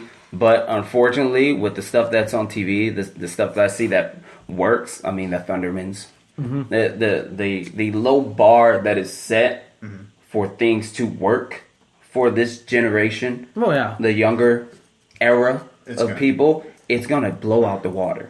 I think it's. I don't even think it's going to get 100 mil the opening weekend. I doubt that. Word? Oh yeah, I was right on the Suicide Squad thing, saying it was going to 150. But I don't think it's going to get 100 mil the opening weekend. I'm talking like the Friday, Saturday, Sunday. I'll even go the 3-day, even Thursday. Put me in for Thursday. Damn, going all the way in. He's just putting all his money on the table. I'm gonna go there with the Black Ranger's costume. Boycott it. I'm the real Zach. I'm the real Zach. Zach is black. Zach is black. Zach is Dang. Zach is We had protesters black. for a mile protesting the color of the Power Rangers. Breakdance. I just want to let them know, man, Zach's always been black. I ain't never going back. Zach Lives Matter. Zach Lives Matter. If he don't break dance, he ain't Zach, dog. And if His Trini ain't opening Asian, intro, he was breakdancing. Yeah, He was he like- punched a putty in the face. He was Breakdancing, grooving. man. But yeah, I wanted to conclude on the Power Rangers thing. I didn't get closure. I didn't feel like there was Oh no, that's All right, good. Mr. See, Hollywood. They oh my gosh. So let me do the quick commercial spot here for the next segment. Come on, dog. What I have to, they got to Let's pay do the ones that pay the bills. Here on the Mark and Andre show, we're going to come back with the ancient astronaut theories tying into biblical references. Hello, this is Mark Flores from the Mark F Podcast channel, here to let you know that this podcast episode is brought to you by Game Swappers. Come on down to Game Swappers, located at 4520 Holt Boulevard in Montclair, California, to buy, sell, and trade your current and retro video games from Nintendo Entertainment System to the PS4. Keep in mind that if you share any one of my podcast episodes through any form of social media, you'll get 10% off your entire purchase, or you'll get 10% more towards your retro game trade-ins. Follow Game Swappers on Instagram at GAMESWAPPERS. That's GAMESWAPPERS. Game Swappers. Buy, sell, and trade. Again. No, not again. There's only 2 commercial spots, nothing more, nothing less. It's like the Sith and the Sith leader and the apprentice. Nothing more, nothing less. So, before Desmond comes back into this segment, Andre, the ancient astronaut theory. We've kind of tied in a lot with the ancient astronaut theory, but I want to go a little more deeper with it, and I want to bring this information towards the audience is that the way the Bible paints, and we're going straight to it, the way the Bible paints the picture of a deity coming down from the heavens to earth makes it quite apparent to me, and it makes it obvious just by the scripture alone, Right. that this person isn't from this planet. Right. And anything off of this planet is considered an extraterrestrial. Very true. There's been several scriptures saying that the Nephilim have been the giants that walk amongst men. Right. We had which means to tell me is that there was a totally different species at this point with man and woman and the Nephilim. Right. It's how much evidence is there within planet Earth, the Bible, and everywhere else that we're not that These interactions that are spoken of in the Bible Exactly. are not some type of ancient alien extraterrestrial interaction. Exactly. Because one could assume, right? I see where you're getting at. Yeah. Like if in Scripture it said they ascended to the heavens, well, based on the limited perspective of understanding of an individual at that time, they would assume that they went up to heaven because it went above the clouds that they don't understand. exactly. So something could have came in a ship. Because yeah. you can't describe that, especially in those times. I've never... They would describe it on fire. Exactly. It'd be, something of fire came Glowing down. light. Glowing light. Ominous bright light No. coming down from the skies. And then someone, providing a level of wisdom and then going back into that bright light and ascending. One could attach that to it being a full-on spiritual experience or a type of extraterrestrial experience. I see where you're coming. Can I make a reference? It's kind of like the episode of Rick and Morty when he went into the battery that of his own created the world. Yeah. He was a god to those people, right? Because they didn't know anything else. And then seeing him, a being that has this infinite logic in their mind, anything that he tells them is of worth. So in Rick, you seen this episode? So in Rick and Morty, I'm immediately attributing to the Simpsons episode where Lisa gets miniaturized in her same exact thing in her microbial soup, and she's the god of the creator of her civilization. Exactly. So in that case, her being from a place that none of them have even perceived before, they gave her that accreditation that you are a god. You must be a god. Right. You know something that we could never imagine in our lives. Right. So anything that comes from her mouth to them would be useful information that they would treat from a religious standpoint. Yeah. So, with your perspective, if something came from another planet real quick and just came down and gave some tips. I mean, that's the whole... You guys are using, rocks as wheels. Well, here, try this. And they provide some type of material, Who knows? The only unfortunate thing is that, with the ancient astronaut theory, saying that, just extraterrestrials helped us out and assist us with technological advances, is that we're not able to necessarily pinpoint when it started and when it ends. But there are some major jumps in technological advances. Oh, yeah. Right. From even in the early 1900s, we come up with a car. And I make this example several times. In 2016... we're trying to go to Mars. Yeah. In a matter of 100 years. You take that same 100 years in technological advances back then, that would have been a rapid jump. We would have been discovering fire to making a car. Right. Show someone a phone back in the 50s. They would have a heart attack and die. Oh, they probably, Honestly, I think they would die. Well, you take that same phone, you take it to... I would even say medieval times, you would probably get executed. Oh, yeah, you're a witch. Throw him in the water with a rock. If he floats, he's a witch. If he doesn't, oops. Oops, another one down. Yeah. But was it Galileo who thought that the instead of the Earth being the center of the universe, he opposed it? Was it Galileo? Yeah.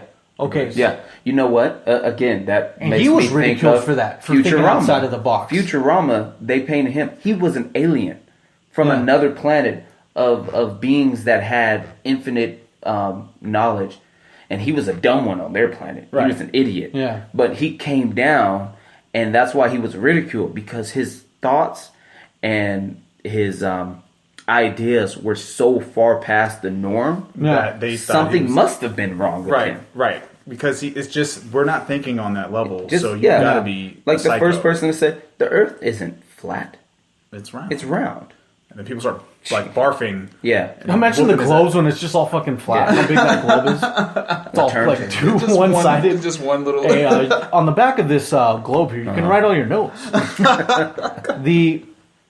What really makes it... I want to tie into some current events now, because we are actually witnessing the ultimate decay of the Great Barrier Reef. Mm-hmm. If you guys are well aware, I hope. Yeah.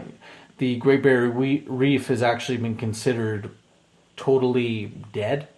25 million years old. The oldest living organism is now gone because of our accelerated rate of polluting, global warming with the ocean around that place. And to see coral be so vibrant to now it's just completely bleached, it's pretty sad. It's scary. Now, that even ties into what we're saying here is let's go with ancient astronaut theory, but we could be the astronauts ourselves.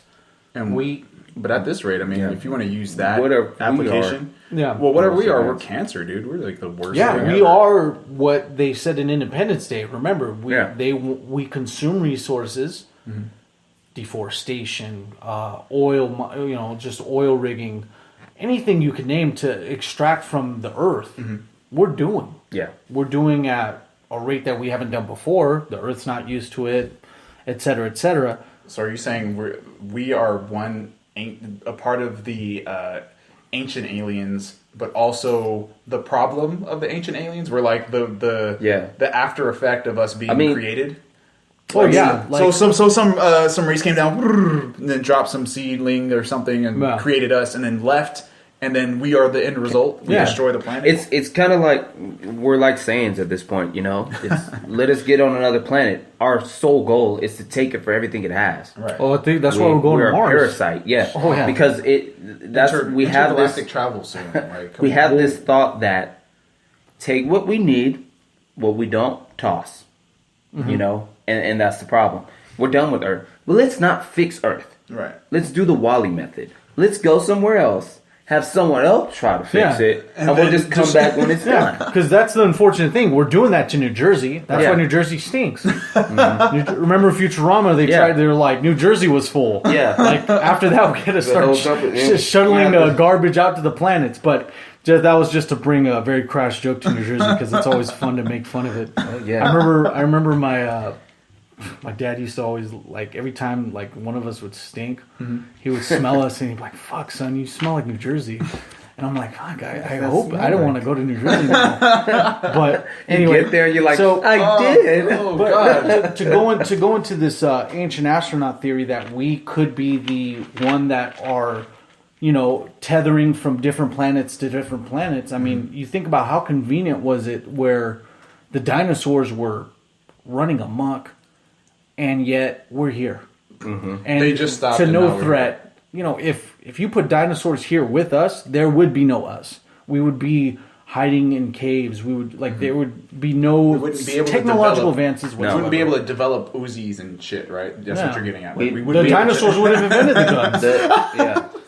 Dinosaurs with guns would be the ultimate. Like, It'd be like that'd actually be a nightmare. It'd be like the movie with Whoopi Goldberg. That's what we'd be dealing with. Oh, Theodore Rex. Yeah. Oh,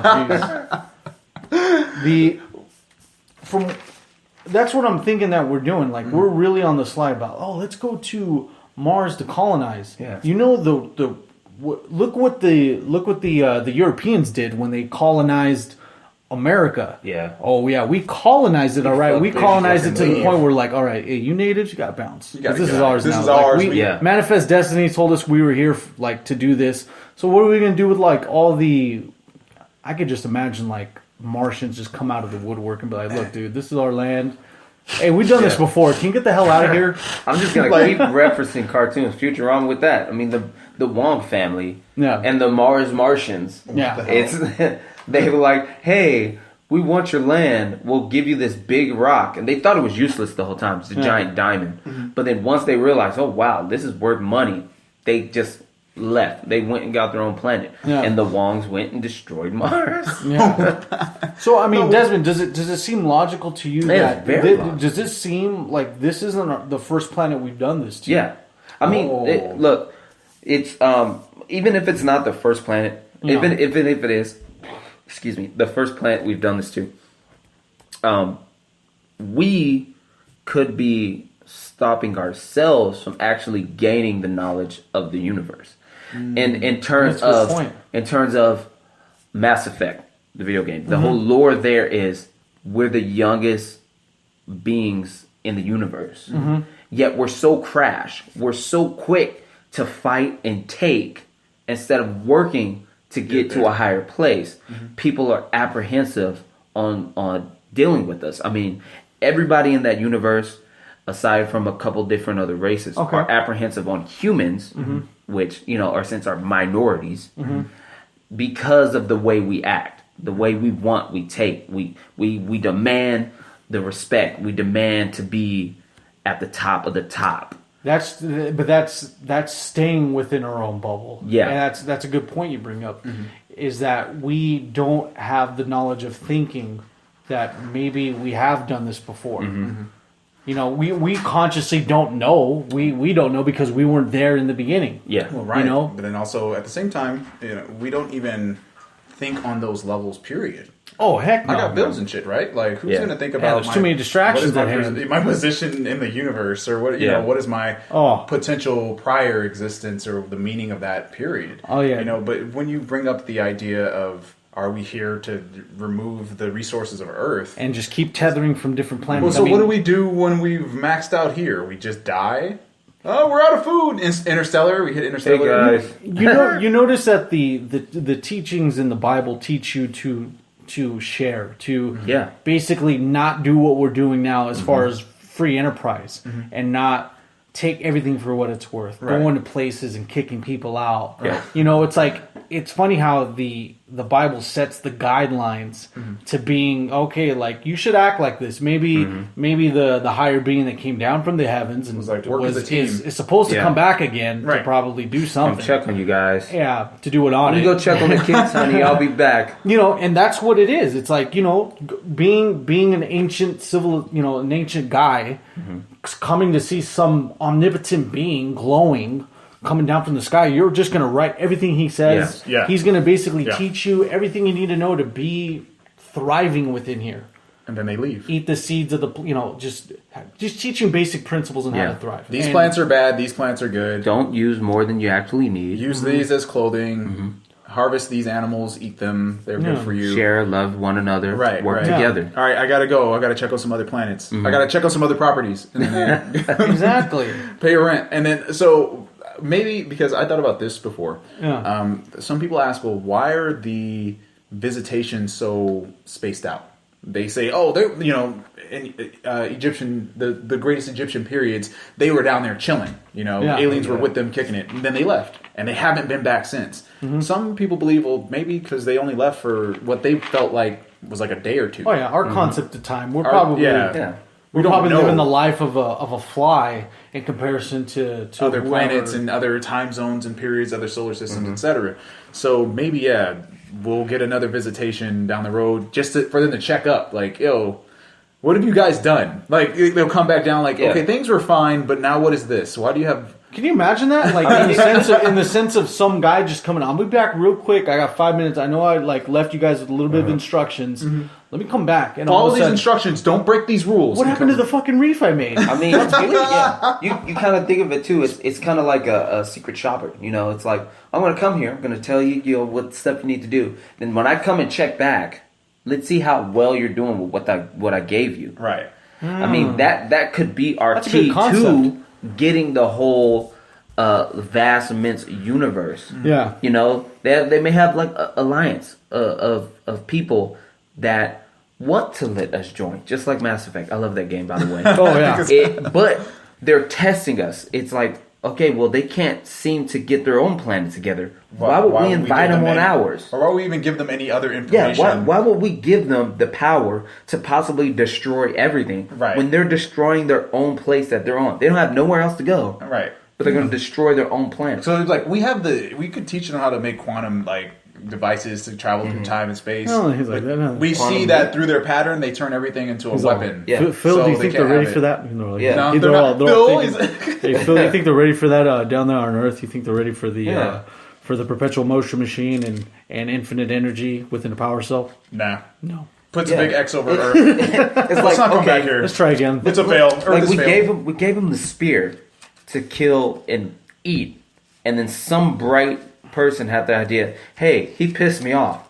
I'll kill him like I did that mammoth.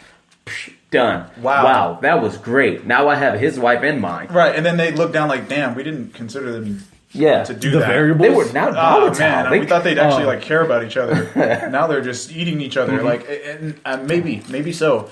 It's really one of those things. And guys, this is just to kind of, we always like to just go for an idea. Exactly. And this is just an idea that we're kind of playing with. Yeah. But I think that's really cool. That's actually very interesting. I never thought. I like the like their undercover secret shopper types, like roaming around and just checking out things and going, this is a fail. Yeah, this is not working. They might even have someone here like, nope, they still don't got it, man. They still don't got it. You may have to come get me if things keeps going like it's going. Yeah, it's going to be nuked soon, man. They're tripping. This Trump guy, man.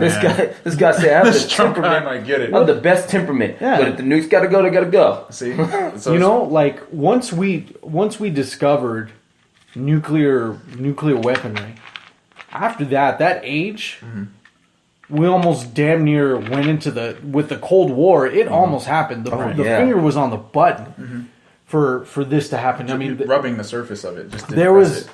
I mean, I remember not me personally, but there's actual old footage of like, okay, remember kids, when a nuclear blast comes, hide under your desks. Yeah. Your desks are made of thick ounces of lead. Yeah. You'll survive. You're going to die regardless. It's just either it's going to be quick or it's going to be slow. But once we discovered that, I couldn't imagine like after that period, you look at the spike of technological advances from that point. It's like it's crazy. It's alarming, right? Right. You know, it's alarming to think that we've done this ourselves. Because I mean, you know, I haven't seen any UFOs dropping near Apple, right? So it's just like, you know, it's our creation here. You know what though? It could be another thing too. It's, you know, the theory of multiple universes, right? Mm-hmm. The multiverse theory. Yeah. And how, I forget who it was, but someone had said that, you know, how some of the superheroes in the Marvel universe, they have recollections of different people. Yeah. Mm-hmm. So like, you know, if this guy draws a comic, he actually just has a little hole in his brain that connects to another life. That's why he's drawing this universe. Where your consciousness has acquired that much intelligence. But you don't know it. You know, you think it's just a figment of your imagination. But really, you're pulling from something real. Yeah, exactly. Like, so, you know, people like Stephen Hawking, Albert Einstein have all just been aged beings. Because as if we go, I mean, by the laws of energy themselves, as soon as we perish, I mean, the energy's transferred. It's not destroyed. Right. You know, so you know, when he said multiverses, I thought he was going to quote the movie. Right. As soon as I heard multiverse, I was like, oh shit, Desmond's going to quote the one with Jet Li. He's like, there's an omnipotent being because he's killed several people within multiverses. Yeah. Yeah. If you guys, the audience, the Mark and Andre show, if you guys haven't seen the one with Jet Li, it's a good movie. I recommend it. Watch it with both eyes. But going back to the general perspective of this segment is that it's very, once you break it down to brass tacks and see from a general perspective that despite it being Christianity, Catholicism, Islam, whatever, it's basically down to this. If you want to generalize the Bible, and this is no disrespect to people that you know practice it, but it's like this: an omnipotent being comes down from the heavens, gives man the advice they need to be successful. Lets you know that, okay, if you don't follow the rules, this is going to happen. And I'm going to leave and come back, and I'm going to see if you guys are cool, we'll take you somewhere else. Right. And if not, just stay here and, good luck. You know. It's their starter house. Make it happen. And it looks like we haven't. No, we're not doing a good job at all. And I'm a big. It part sucks of that because too. now we're doing this. We're going to have to do this manually because now Elon Musk with SpaceX, Right. We're going from planet to planet because inevitably this sun's going to age 7 billion years in time. People, you don't have to worry now. Don't forget Right. about Jeff Bezos too. Him and Elon Musk are fighting to get to for an Mars opportunity first. in space. So you know, at one point we're going to have to get out of the solar system because the sun's going to be so huge. We're going to have to get out of here. Right. And so, like I said, it goes back to the point. It's like, you know what? Maybe this isn't the first planet we've done this to because you think of Earth. You think of it as like a hard drive. Think of Earth as just a symbolic hard drive. Once that spaceship leaves with that group of people and not everyone else on this Earth, they all die. That's completely wiped. Right. You start a new save file on a new planet, thus beginning a new consciousness with all these other people that are totally not of Earth. Right. And they don't know the ancestors from beforehand. Yeah. Which is why... And then they're taught. And by the way, I'm they're teaching taught this a class here different- at Cal State LA. I'm just kidding. They're taught what they want them to know. It's just like now. Beautiful. We don't know everything about history. There's a lot of things left out. Some things that purposely. humans probably can't understand. Yeah. That's why like Yeah, that's what we're still talking about. How many times do we mention the pyramids here on this over podcast? and Like, over and over. It's to the point where it's like we have to find a new thing to describe and go into because. Yeah. But then when we talk about the pyramids, it's just one of those things where it's like you have to look at this from a and higher marvel at perspective. it, and it's... Understand it like this isn't just some human concept. This wasn't made like with the tools of that time. It doesn't even make sense. It's one of those... It's a bookmark in history to like where... Dude, some shit went down when this was built. I can't even make a pyramid with Legos. That's how perplexing it is for me. Wow, that they made it then. Once he That gets actually- the top that's piece, he gets the top you know- triangle piece, it all collapses. Yeah, I'm like, wait, And all Where the do I go pharaohs are from like here? turning in their graves like, is dumb he motherfucker. dummy? They don't even I know. I would have Just died splits down the immediately Yeah. back then. It always tucks and implodes and never finishes. I always It's like a souffle. You can never get to the There top was for a- some reason. There's always like a There gap. was So- I think there was a joke on American Dad where it was Roger, and he accidentally did it. He had the blueprint upside down. That's why he did it that Oh way. my God. It was actually supposed to be the tip going up. It'd be more amazing to see it like that anyway.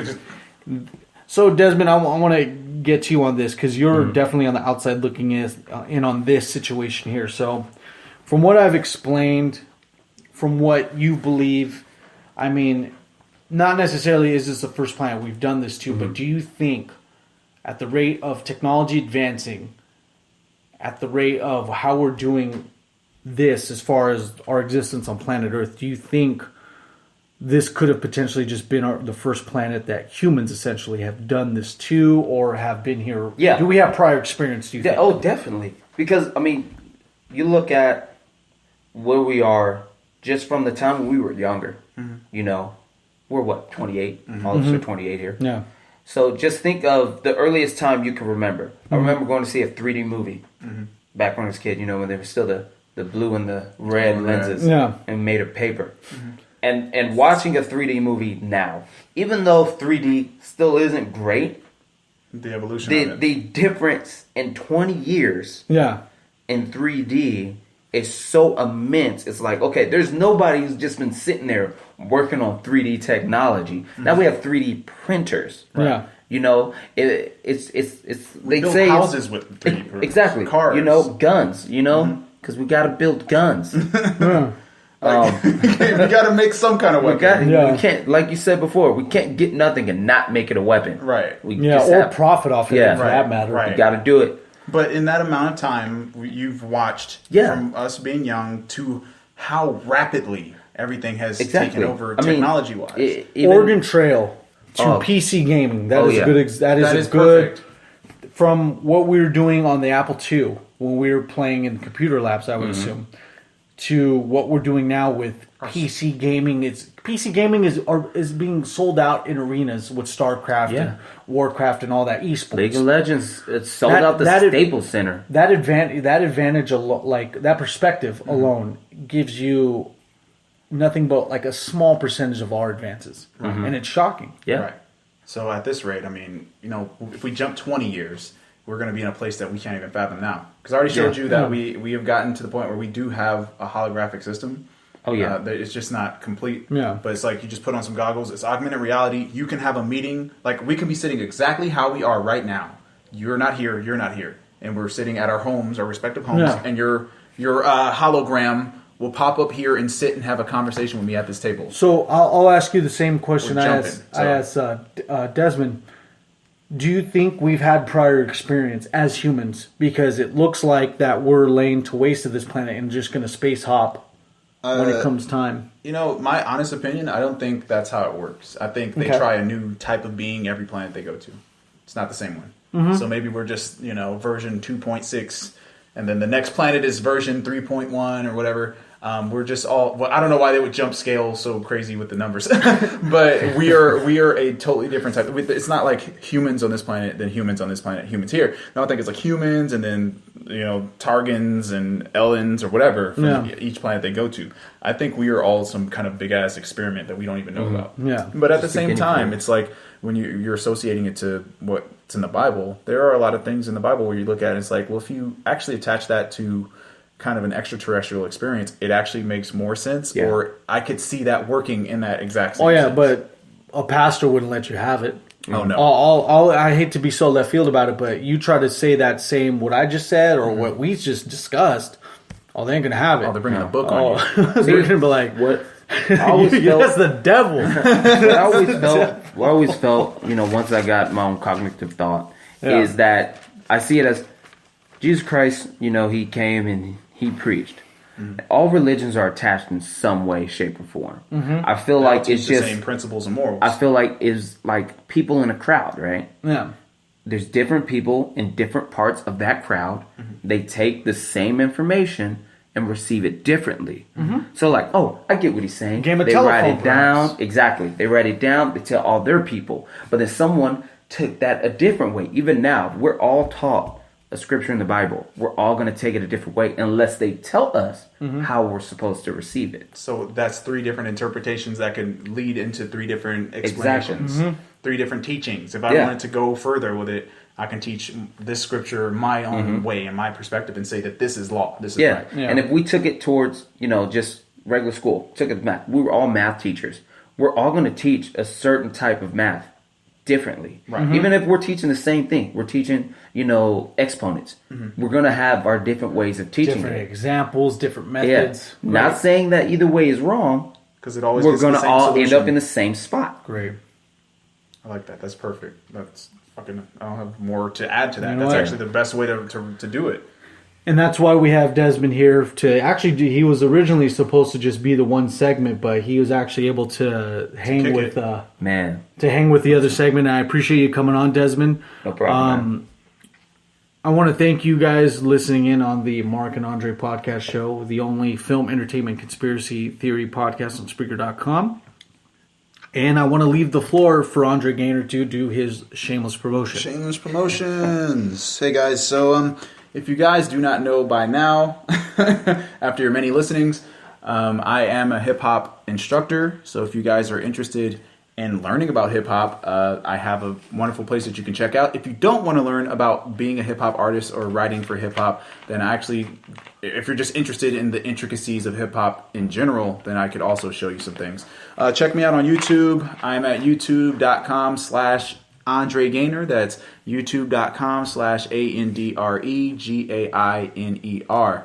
If you guys are from the show, say what's up, leave a comment, man. Let me know that you're from the Mark and Andre show, and I will show you the same amount of love that I would always show any person that I love, because I love all of you guys. We're almost at 17,000, so please, if you guys are interested, just check it out, subscribe, say what's up. If you guys like what you see on the channel, I have other spots you can check out. I have some classes and lessons and all that other stuff. So yeah, check me out. And I love you guys. We're going to wrap it up. It's been a great night. Hope you guys are having a great night and a great day. And we'll talk to you next week. We love you. You guys have a good night. This has been the Mark and Andre podcast show. Bye, motherfucker.